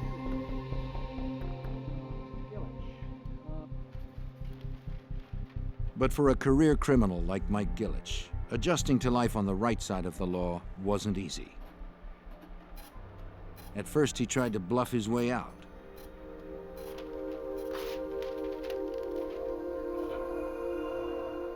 Of course, it always takes some time, a period of weeks, to develop some degree of trust and to be able to communicate with someone like this who, for the first time, has decided to leave his lifelong role as a criminal and start cooperating with the FBI. When deception didn't work, Gillich had no alternative. He had to tell the truth. Now, for the first time, Bell heard the story from an inside source. Gillich knew all the details. Mike was the center point. Mike knew Kirksey Nix. Mike knew Pete Hallett for years. And in fact, when Kirksey Nix was looking for an attorney over in the coast area to represent him on various matters, Mike Gillich introduced Nix into Pete Hallett. He confirmed that Pete Hallett was indeed behind the plan to murder the Sherrys, and that the plot grew directly out of the Lonely Heart scam of Angola prison inmate Kirksey Nix. Some months before the Sherrys' deaths, Hallett had closed the safe deposit box he and Nix's girlfriend LaRae Sharp had access to, effectively cutting off her access to the money. He then transferred the money into a box only he and Judge Sherry could use. Motivated by greed, he stole $100,000 cash from there. As Nix's trusted accomplice, Hallett could blame the theft on Judge Sherry. Next, he went to Mike Gillich with news of the theft. Mr. Gillich stated that Pete Hallett approached Mr. Gillich himself in late 1986 and told Mr. Gillich that much of the money was missing, supposedly around $100,000. And Mr. Hallett blamed Judge Sherry for taking the money. Mr. Hallett knew that Kirksey Nix would be very furious about this.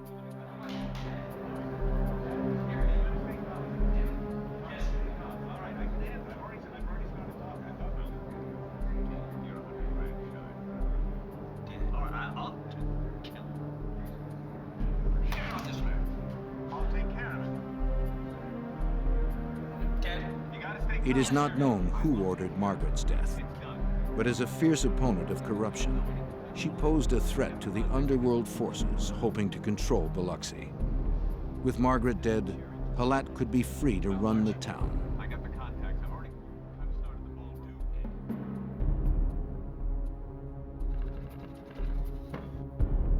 Gillich said that he and Hallett planned the murders. Ransom and Rhodes provided the murder weapon. But when they passed on doing the hit, Gillich found a replacement. A Texas-based petty criminal named Thomas Holcomb. Holcomb would be paid $20,000 to murder Judge Sherry and his wife. Gillich had also helped provide the car with the help of locksmith Lenny Sweatman.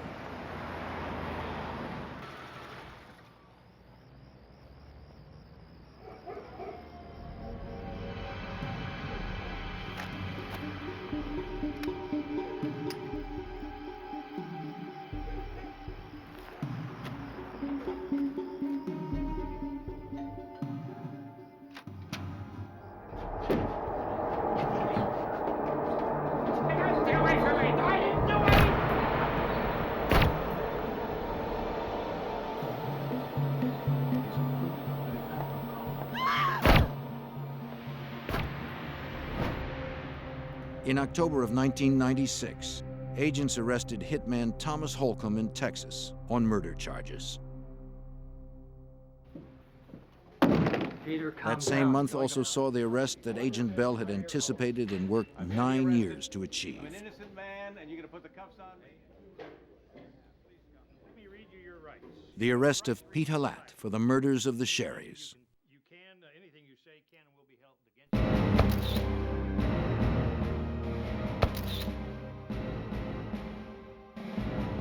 Kirksey Nix and LaRae Sharp were indicted on 52 counts, including fraud, money laundering, and murder.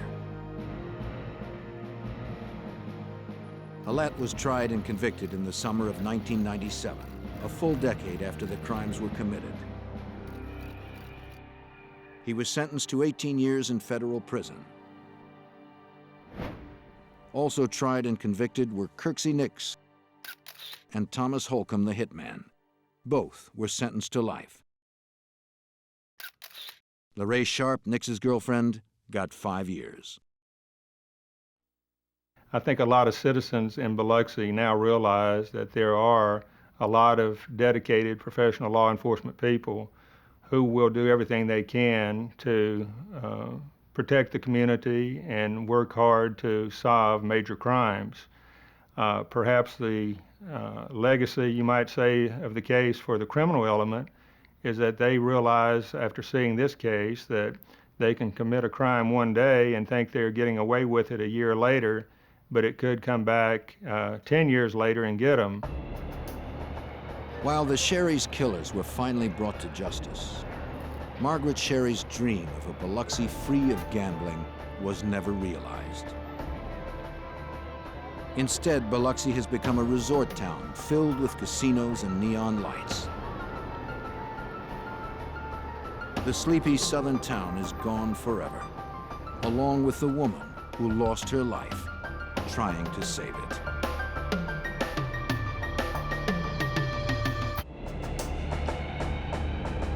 The day began like any other for Cheryl and Paul Chapman until the silence of a peaceful Sunday morning was shattered with a phone call.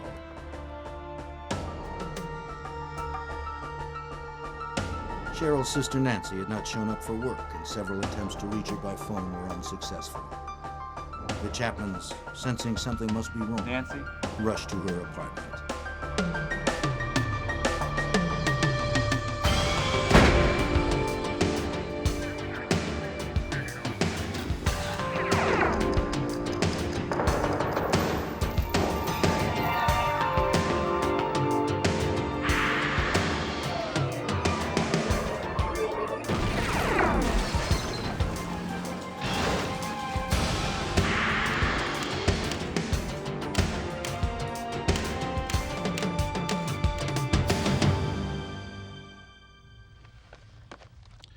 Some killers are stealthy, killing with an almost clinical precision. Others act on a violent impulse, saturating the crime scene with their rage. How a murderer behaves tells much about who he is. In 1987, the brutality of a triple homicide in Anchorage tested the mettle of even the most seasoned investigators. I'm Jim Kallstrom, former director of the FBI's New York office. When Nancy Newman and her 2 young daughters were found slain in their apartment, local law enforcement needed help. They called the FBI. At the crime scene, clues were everywhere, but seemed to lead nowhere. Agents knew that to crack this case, they need to somehow get inside the killer's mind.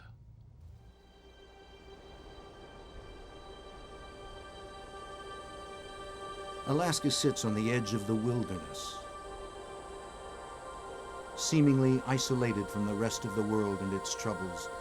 Its inhabitants are united by the beauty of the landscape and a mutual respect for the self-reliant nature of the community. On the rocky coast of northern France, where the Atlantic Ocean crashes ashore, the villagers of Karnak wake up each day to a little. It was shortly before 8 a.m. on a Sunday, March 15th, 1987.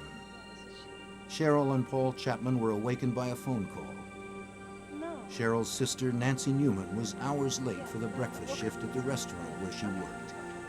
Nancy's shift manager told Cheryl that Nancy's car was in the restaurant parking lot, but Nancy was nowhere in sight. Maybe the Chapmans should check on her.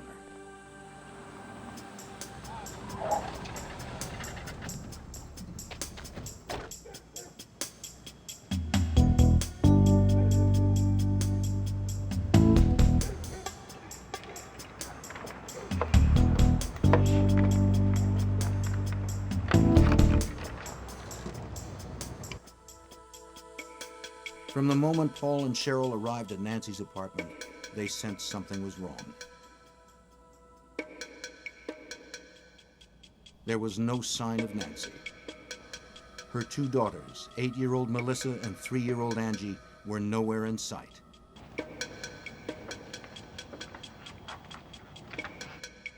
Coffee mugs from Cheryl's Friday night visit with her sister were still in the sink. The remains of breakfast had been left on the table.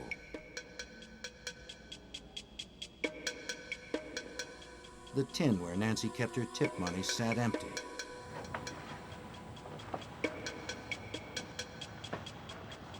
And a brown cigarette butt, not a brand Nancy smoked, was in the ashtray.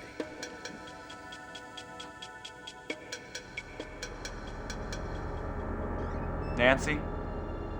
Nancy? In Nancy's bedroom, Paul made a gruesome discovery. He found Nancy lying beaten and lifeless on her bed. Paul rushed to the other bedrooms to find Nancy's two girls. To his horror, he found Melissa and Angie brutally murdered.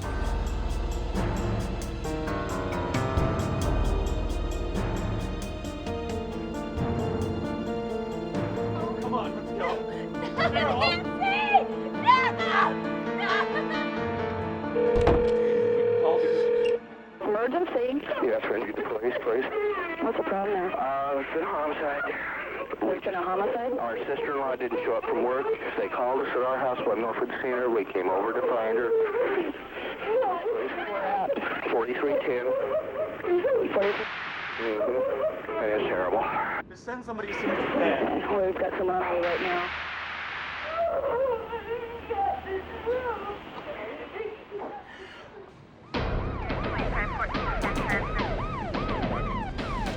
Contact 2 with your miss. Within minutes, the first Anchorage police officers arrived at the Newman's apartment. Not wanting to disturb the crime scene, the officers secured the area and tried to calm the distraught family until the crime scene processing unit arrived.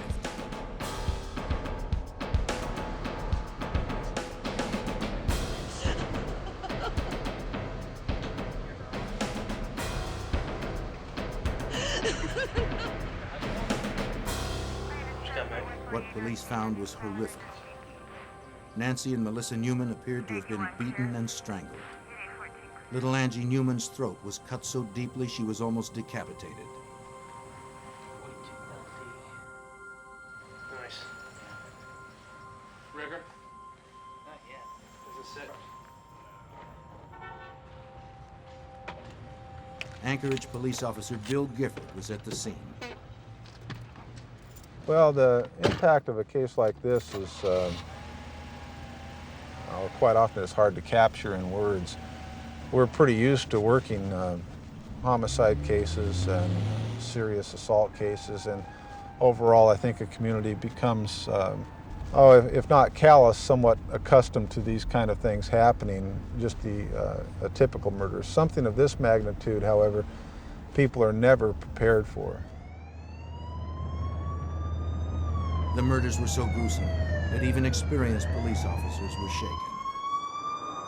It is shocking for the public, and it takes a toll on the investigators and the officers working the case as well, because you're just not used to seeing, as I mentioned, things of this magnitude. Nancy Newman's body was lying on her bed, her nightgown hiked up around her chest. There were abrasions on her nose, chin, and forehead, and a knee seemed to be injured. Bloodstains were at the foot of the bed.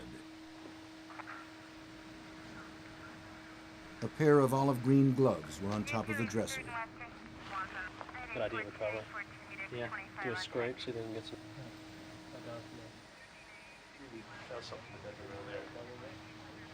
Down the hall, Melissa Newman was found on her back in the middle of her room.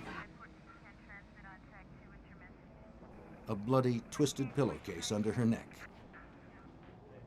Another pillowcase had been used to tie her arms.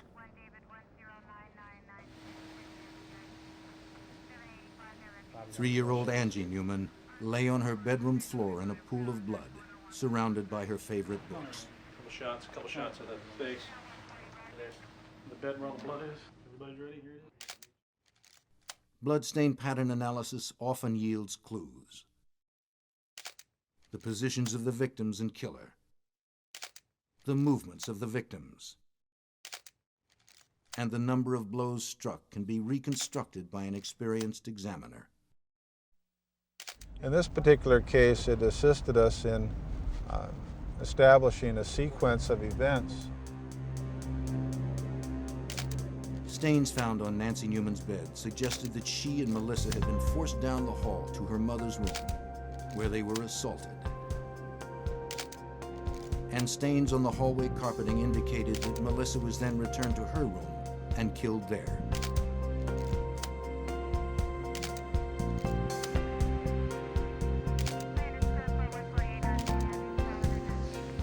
Officers treated each area as a completely separate crime scene. First, they determined the type of physical evidence that was likely to be found, and then the order it should be processed. How are we doing? Given the horrific nature of this crime and the lack of an obvious suspect, investigators knew that every possible piece of physical evidence was potentially invaluable. Here, all these plates. Anything else was covered all yet? Super. Great. Detective Sergeant Michael Grimes was in charge of the Anchorage Police Department's Homicide, Assault, and Robbery Unit. I knew that they were going to be in this crime scene for hours and hours and hours.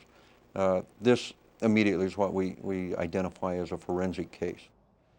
There was very little disturbed by them when they found the bodies, so we were very fortunate in that respect.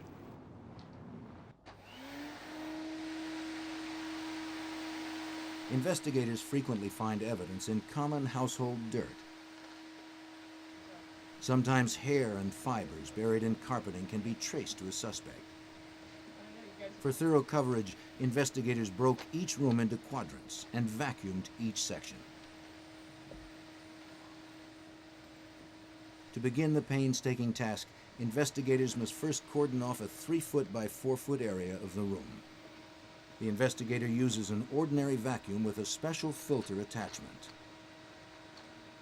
As the debris is pulled off the floor, it travels down a short tube and then goes into a collection point. There it becomes trapped in clean filter paper. Once a quadrant of the room has been processed, the filter is removed and placed into an evidence container.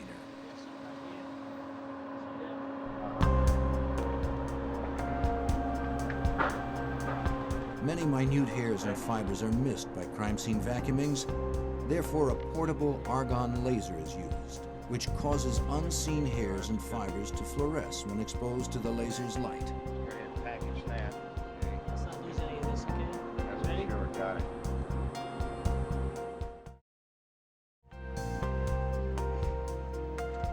A technique called luminol processing was also used to look for traces of blood.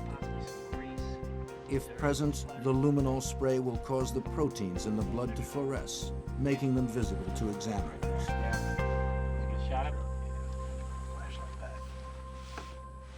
We were processing the scene and looking for invisible traces or invisible blood patterns. We found a luminescent impression that we were able to photograph. We also knew we had a knife missing out of the kitchen. We took one of those knives out of the knife set, and we found that matched in width and length to that of the luminol impression that we had. Go ahead and check the bathroom. The crime scene appearance suggested the murderer had taken the victims by surprise. Check this washcloth before we package it up, okay? Make sure there's nothing inside of it. It appeared that Newman's morning routine was suddenly interrupted, perhaps indicating that they knew the killer. Okay, excellent. Good job. Go ahead, mark that. A big question was motive. At the scene, Cheryl told police that Nancy seemed to have no enemies. As a waitress, she was popular among her customers and colleagues, friendly without being flirtatious. And what possible motive could explain the rage inflicted upon 8-year-old Melissa and 3-year-old Angie? Did you have a good time tonight?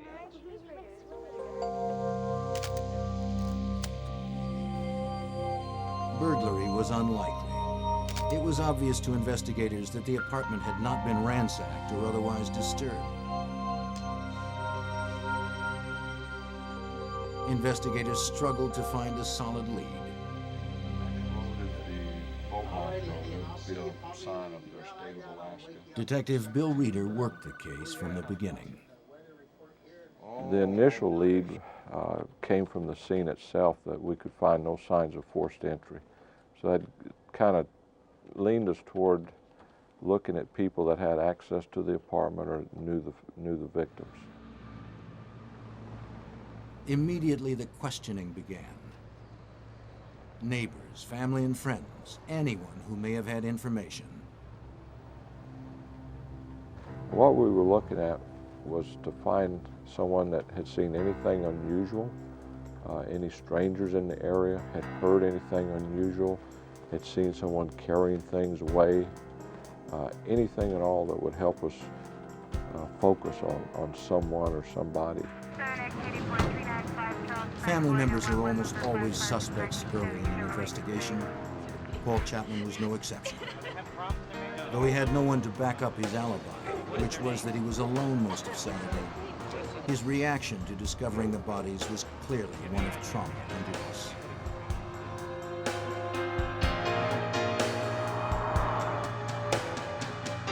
Investigators spoke with everyone close to the family and learned that Nancy Newman was happily married to John Newman, the father of their 2 girls. He was a suspect, spouses usually are. But John Newman was in California training to be a locksmith at the time of the murders. Another way to eliminate a suspect is to watch and continue to talk to him. John never gave us any indication other than he wanted this case solved. He was extremely distraught, gave all the signs that anybody would give under the circumstances.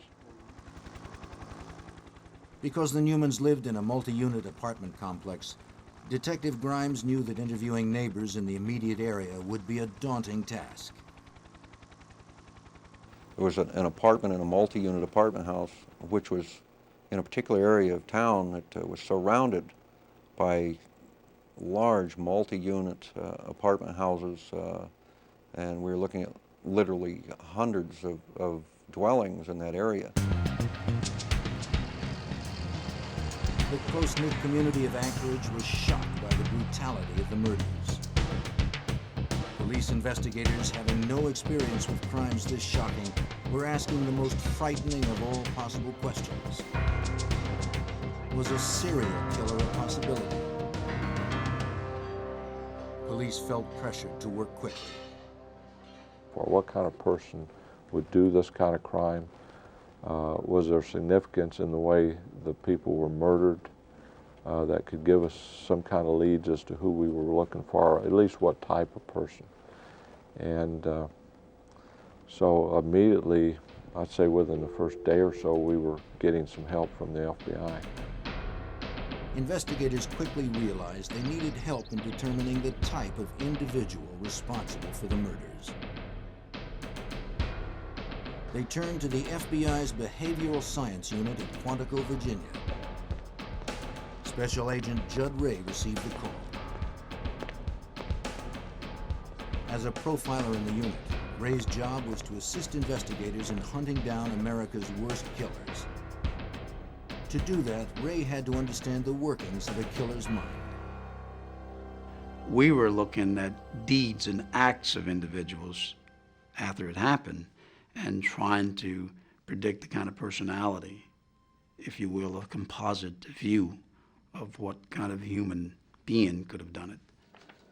Through detailed evaluations of crime scene photos and police reports, Ray provided investigators with a psychological portrait of the killer. This is a disorganized crime scene. I mean, you know, low self-esteem, all the kinds of things that you would say about this kind of person. You know, that society has rejected him through the years, and now it's his time to reject society. Ray told the Anchorage detectives that they possibly faced a repeat performance. This particular incident alarmed him so much, particularly with 3 victims at one time, 2 being children, that his opinion also, he said that we need to get something working on this right away, because it appears that this person's out of control, and there's the potential that he's going to be doing it again in the very near future. From the autopsy reports, investigators learned that Nancy and 8-year-old Melissa Newman had been sexually assaulted. Based on this information and characteristics of the crime, Ray concluded that this violent offender would have a history of sexual assault. He would be a white male in his early to mid-20s, an underachiever. Following Ray's conclusions, investigators began to narrow the range of possible suspects. Among them was a young man who had recently moved in a few doors down from the Newmans. Police also questioned Kirby Anthony, the 23-year-old nephew of John Newman. Anthony had an alibi into the morning hours of Saturday, March 14th, but the neighbor did not. The tremendous rage that was inflicted on the almost decapitated the young 3-year-old suggested that to me that there's nothing in my mind that I'd came across that would have been sufficient on its face to justify this kind of rage by a stranger. Ray's insistence that the killer was known to the victims led investigators to shift focus away from the man who lived nearby. Neighbors and friends of the Newmans confirmed the young man's claim that he had never met Nancy Newman or her children. Because I had talked about familiarity, somebody that's close to the family, somebody that knows her, that had some sort of relationship with her, perhaps even been rejected by her. They said, well, as a matter of fact, there's a nephew that comes to mind. As investigators continued questioning possible suspects, the volume of evidence that had been collected from the crime scene was taxing the limits of Alaska's state crime lab. Once again, Anchorage police turned to the FBI.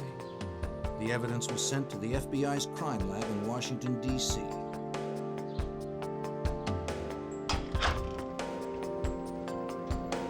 Hair and fiber expert Doug Diedrich was given the case.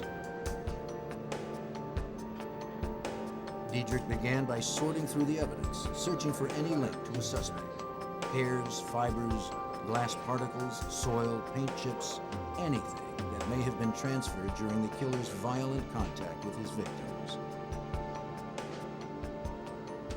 Altogether, I believe I looked at over 300, close to 400 items of evidence from the crime scene, from the victims, from elimination samples from different people, both suspect and relatives and possible acquaintances.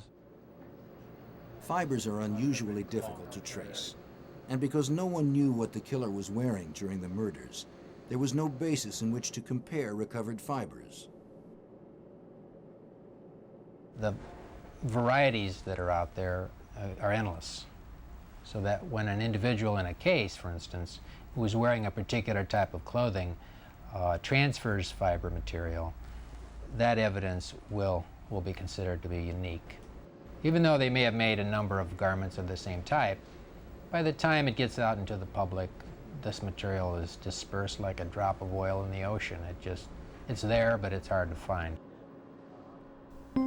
Distinct fibers, amounting to less than a thimbleful of evidence, were recovered from throughout the Newmans' apartment.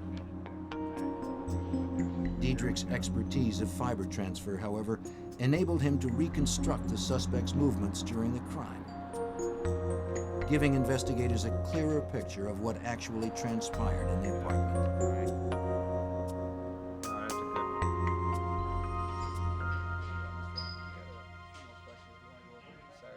As Diedrich's analysis progressed, Anchorage police asked Kirby Anthony to come to the police department to give more detailed statements. They began to learn more of his story. And Rose?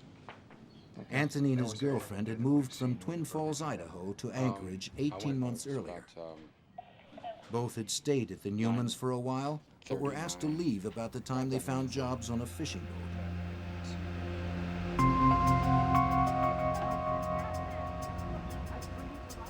And I'm grateful, but we're not married.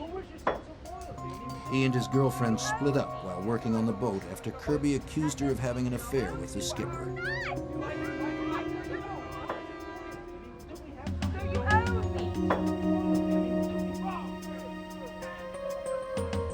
His mates described him as irrational and unstable after the breakup. He clashed with the skipper and was fired.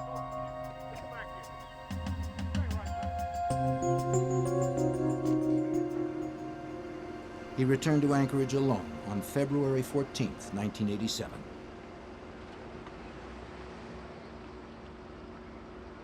Having nowhere else to go, Anthony took a taxi from the airport straight to the Newmans.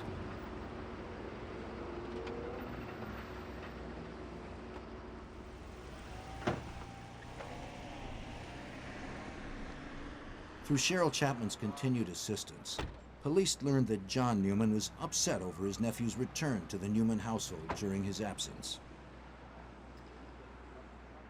At the same time, the situation was becoming increasingly uncomfortable for Nancy.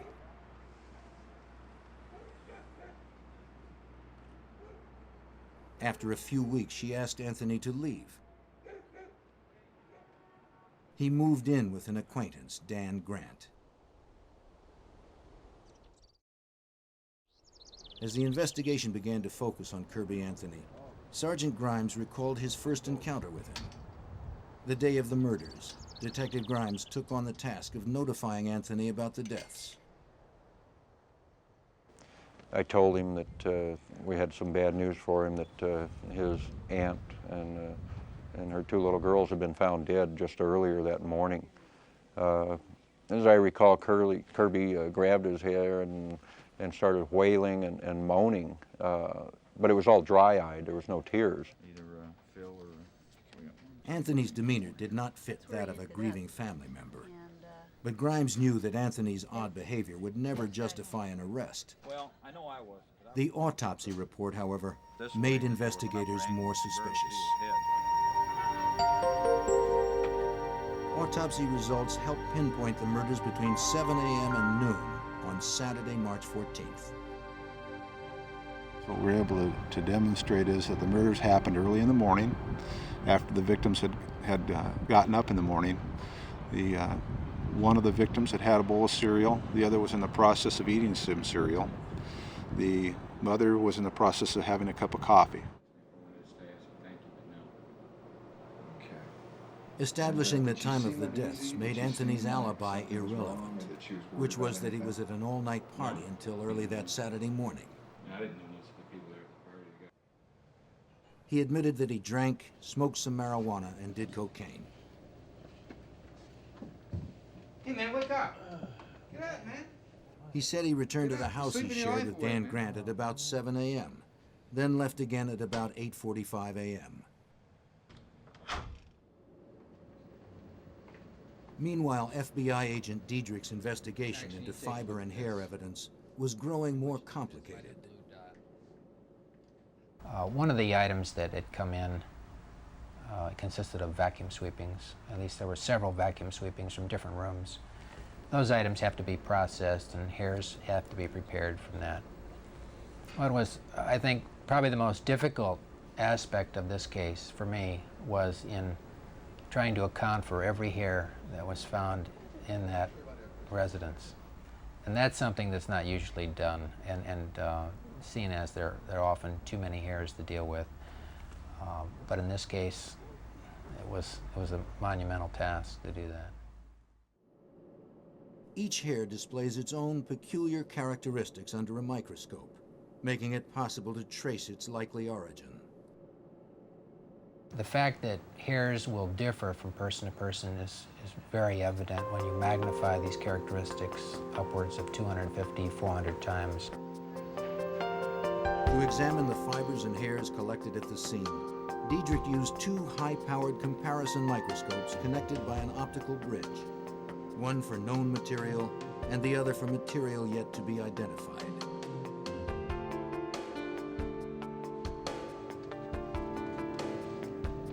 Because Anthony had lived with the Newmans for a while, his hair was likely to be in the apartment. That meant it was important to establish whether the trace hairs were old or recent. So Diedrich went through the contents of the vacuum used in the Newman household.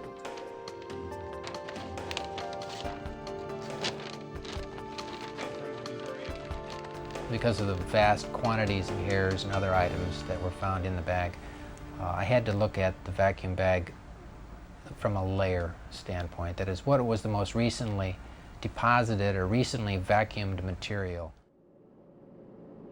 Since Kirby Anthony had denied being in the Newmans' apartment recently, it was imperative that Diedrich determine the condition of the hairs.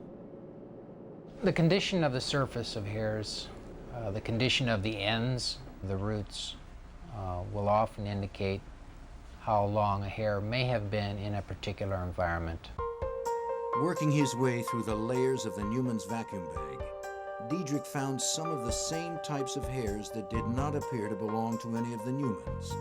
These hairs had been recently deposited. In addition to the vacuum sweepings, unidentified pubic hairs were also found on the victims and inside their bedrooms. To determine the significance of these findings, Diedrich now wanted to know how hairs usually are transferred from one room to another. So he conducted his own experiment.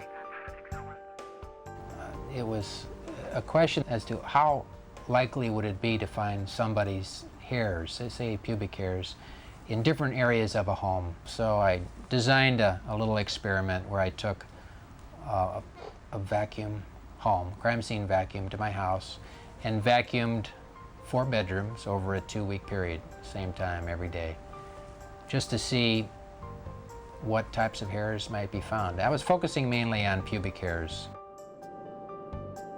Diedrich preserved the material from every sweeping. He then compared the hairs from those sweepings with known hairs from himself. Diedrich was able to conclude that the hairs did migrate from room to room, mostly by sticking to socks or other clothing.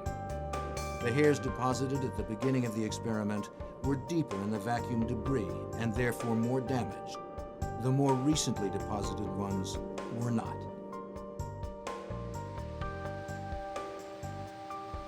The finding was significant to Diedrich.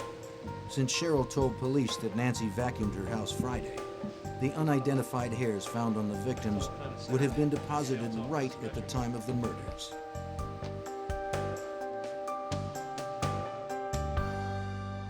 Under microscopic scrutiny, an important piece of evidence was revealed. A pubic hair with a partial egg casing, the kind associated with genital lice, was clinging to the damp washcloth found in the Newmans' bathroom. Diedrich told investigators of his findings and waited for a sample from a suspect in order to make a comparison.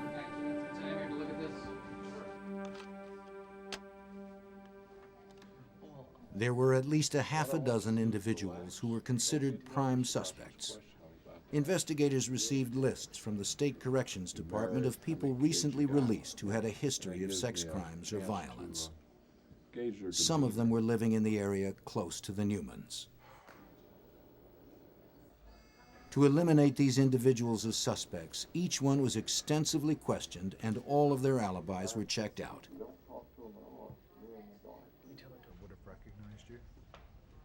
Police continued to question Anthony. He admitted nothing. But with each interview, the details of where he was and what he did the morning of the murders changed slightly. That was kind of an indicator of what we were going to be dealing with Kirby from the get-go, was these little lies that weren't necessary but were thrown out to us. Unaware of Diedrich's hair analysis, Anthony was asked by investigators to submit hair and blood samples. Wanting to appear cooperative, he voluntarily submitted the samples. They were rushed to Diedrich for comparison. The next day, Diedrich notified investigators that Anthony had pubic lice. Well, that was probably the most significant breakthrough. At that point, we could start focusing on Kirby as the suspect. When confronted with the evidence of the hair and egg casing on the washcloth, Anthony admitted that he did have lice. He said he had showered at the Newmans a week before the murders so as not to spread the pubic lice at Dan Grant's house. For Judd Ray, the dirty washcloth left at the crime scene told much about the suspect.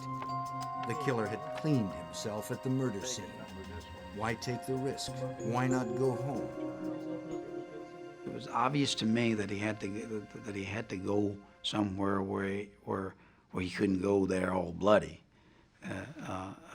which sort of got into this guy's not a loner living alone somewhere.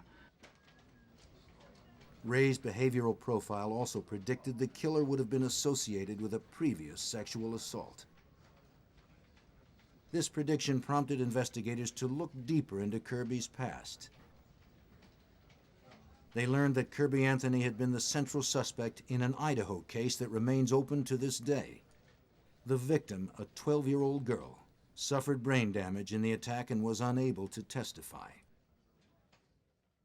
He had, just previous to coming to Alaska, been the focus of police attention down there. They had some type of outdoor picnic outing, and there was a 12-year-old that was found in the woods. She had been strangled, unconscious, near death, and she had been sexually assaulted.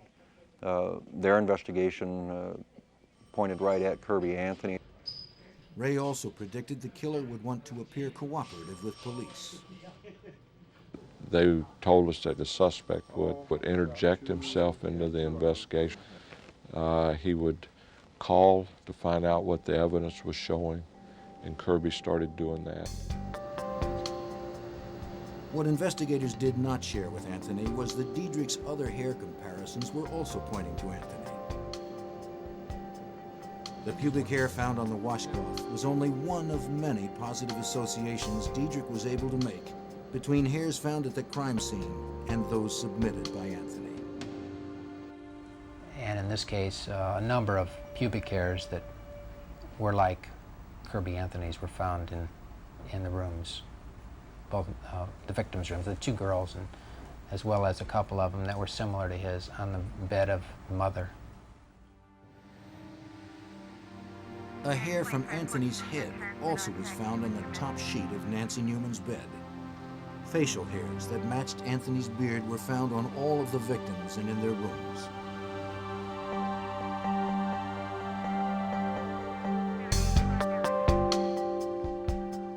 The vacuum sweepings from Melissa's room contained 9 of Anthony's pubic hairs. The sweepings from Angie's room included 2 pubic hairs, one with blood and one with lice casings. Investigators felt it was time to keep tabs on Anthony's movements. Through surveillance, investigators learned of Anthony's hangouts and discreetly followed him around town. They hoped that Anthony would reveal something to his friends that would further implicate him in the murders. If he did, the investigators would soon find out.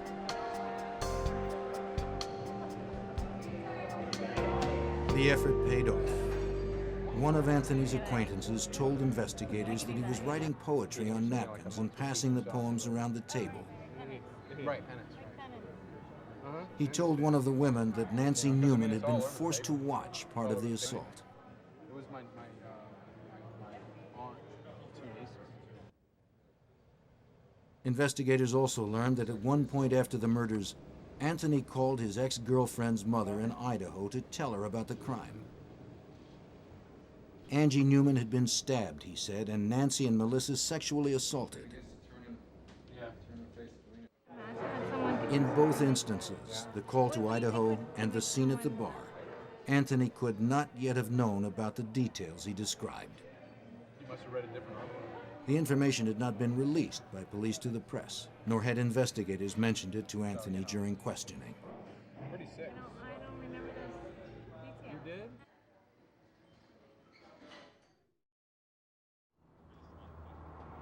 Since the surveillance was not a 24-hour-a-day tactic, they would often drive by his house to see if his vehicle was parked out front.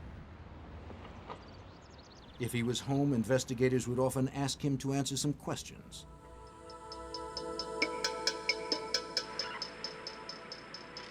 The circumstantial evidence against Anthony was mounting.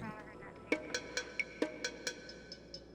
you were in During a visit to his residence, investigators noticed a manually operated camera belonging to John Newman that had been reported missing after the murders.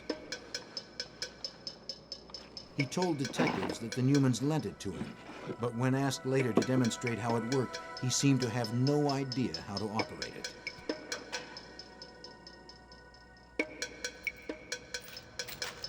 Another item missing from the Newman house seemed to be traceable to Anthony. The tip money missing from the cookie tin consisted only of coins. 3 of Anthony's friends told police they either saw him rolling coins into wrappers or saw him pay for items with wrapped coins. And then there were the prints. Anthony's palm print was found on the wall over the bed where Melissa Newman had been assaulted. Prints found on the empty cookie tin on the kitchen table matched Anthony's. His prints were also found on the living room closet door and the inside and outside of the apartment door. Another place we located one of Kirby's fingerprints was on the back side of the door to the mother's bedroom. And again, its position was significant in that it led us to believe that perhaps someone was trying to escape out of the room, and he already had some other trace evidence on his hand. He slammed the door shut, transferring not only his fingerprint, but some of the other trace evidence that was found in the scene. The evidence was overwhelming. Every suspect in the month-long investigation had ultimately been cleared, except Kirby Anthony. Appreciate that. Well, when you got home, was there anyone there? For investigators, it was time to obtain an arrest warrant. And when you got home? Judd Ray had previously cautioned investigators that the killer might try to flee if the pressure became too much. The increasing intensity of police questioning had made Anthony nervous.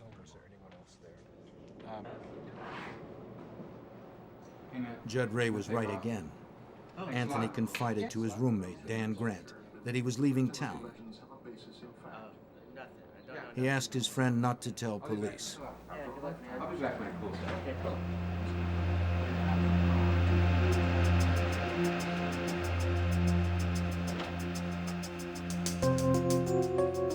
Grant was afraid to contact Anchorage police because of Anthony's notorious temper. Second precinct task. Nonetheless, he did finally call them 7 hours later. Okay. Anthony was heading to the Canadian border, an 8-hour drive away, and he had a 7-hour head start.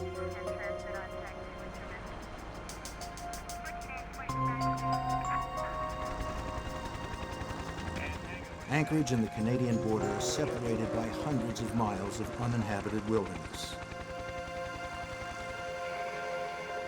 Anthony could be hiding anywhere.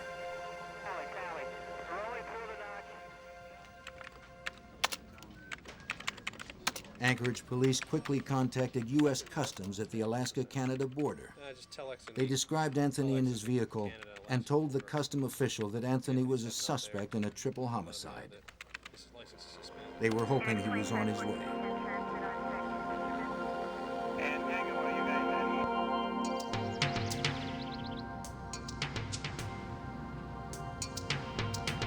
Less than an hour later, Anthony arrived at U.S. Customs. Having no idea that investigators had been tipped off, Anthony calmly pulled up to the customs gate. Step out of the car. Could you get out of the car, please? He was detained and questioned until Alaska state troopers arrived. He was arrested for driving on a suspended license and returned to Anchorage. Thanks a lot for the hospitality there. As he was turned over to the Anchorage police, he was read his rights and charged. 3 counts first-degree murder, 2 counts sexual assault, and 1 count kidnapping. Under Alaska law, kidnapping can be charged if a victim is restrained during an assault. Melissa Newman had been tied up during the attack. He jumps up and screaming, "What is this kidnapping stuff?" Which struck us as odd because here he was charged with 3 counts of murder and 2 counts of sexual assault, and he's screaming about the kidnapping charge. By this time, the forensic evidence was complete enough that police believed they could reconstruct how Angie, Melissa, and Nancy were brutally murdered.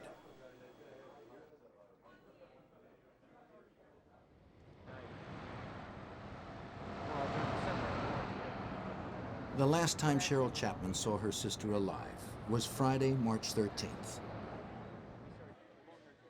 Cheryl, Paul, and Nancy had each arrived separately at the restaurant where Nancy worked to meet for drinks. Cheryl's daughter Kelly had taken Nancy's girls swimming, so the adults had a night out. Paul Chapman had to leave the restaurant early to pick up his son, but planned to meet them later at Nancy's apartment.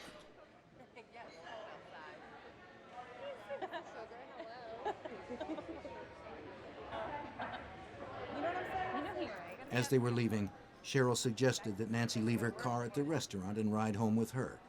Nancy had Saturday off, and Paul would gladly give her a ride back to her car tomorrow. I don't know. I never pay attention to. You're in, what, 11:30? Yeah. What time do you come in? 11. 11? Yeah. Okay, well, I'm going to go ahead.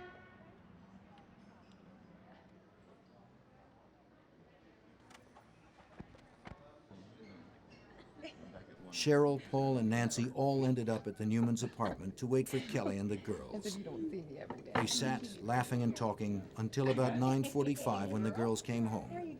Kelly had treated them to hamburgers. At about 10 p.m., Cheryl and Paul were ready to leave. Cheryl helped Nancy clear the table and put the used coffee mugs in the sink. Angie was already in her pajamas, and Melissa had gone to her room to get ready for bed. As they said goodnight, Paul told Nancy to call him the next day if she wanted a ride back to her car.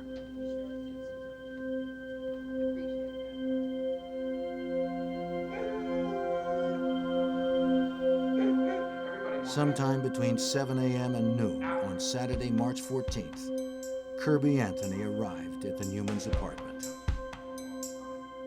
Kirby Anthony is the only person who knows what happened next. Perhaps Nancy refused to lend him money. Perhaps she refused a sexual advance. Perhaps she ordered him out of the apartment.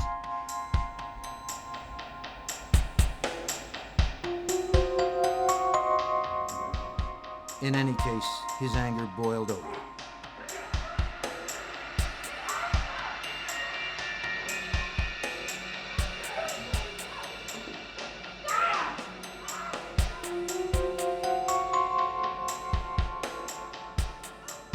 Evidence indicated that part of the assault on Melissa occurred in her mother's room. Both would have had to have been restrained, and their bodies did show signs of having been bound.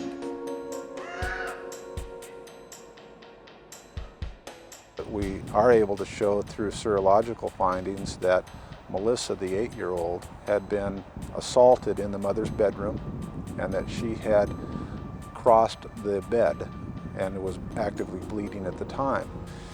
And then she is subdued somehow and held in a position in that room for a period of time.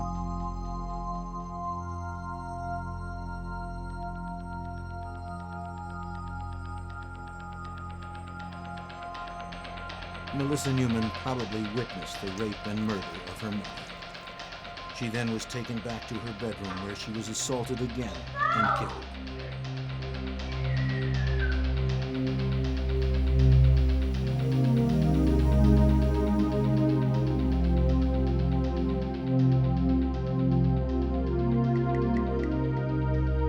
The knife used to kill little Angie was never recovered. It was unclear whether she was killed first or last. What was certain was that she seemed to be the target of a horrible, uncontrolled rage.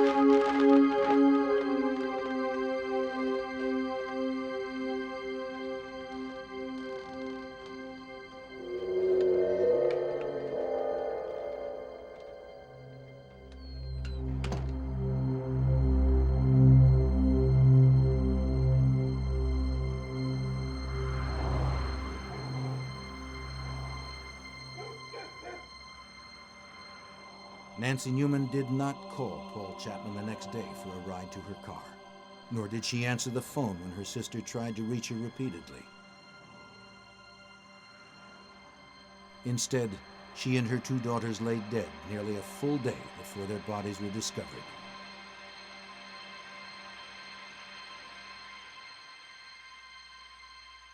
The particular grudge against Angie may have grown out of the few times that Anthony babysat the girls.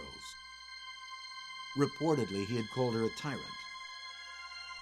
But for those close to the victims, and for investigators working the case, nothing could explain Kirby Anthony's savagery. I don't really think that you could isolate any one thing that would cause a man to fly into the homicidal rage like Kirby Anthony did. Yeah, for the most part, I don't think that Kirby Anthony could even tell you why he would do something like that. A grieving John Newman sat in stony silence throughout his nephew's trial. After 8 weeks of testimony, the jury reached a verdict on June 3, 1988. A clean-shaven Anthony seemed confident as he waited for the verdict.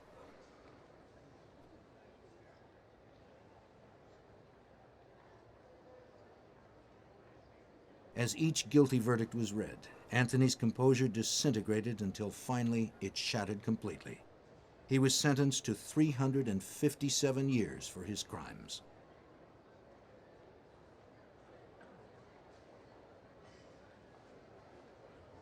Kirby Anthony's conviction represented an almost textbook example of cooperative police work. Anchorage police provided the FBI with evidence collected from a meticulously preserved crime scene. Doug Diedrich carefully analyzed the hairs and fibers and anticipated Kirby Anthony's excuses, conducting his own home experiment to refute them. Judd Ray helped police stay several steps ahead of Anthony's thoughts and actions. And for the first time, testimony of an FBI profiler was accepted in court. It was a good case to test the waters in terms of whether or not this was going to be accepted in our judicial system. And for that, the implications are probably far-reaching because it opened the door.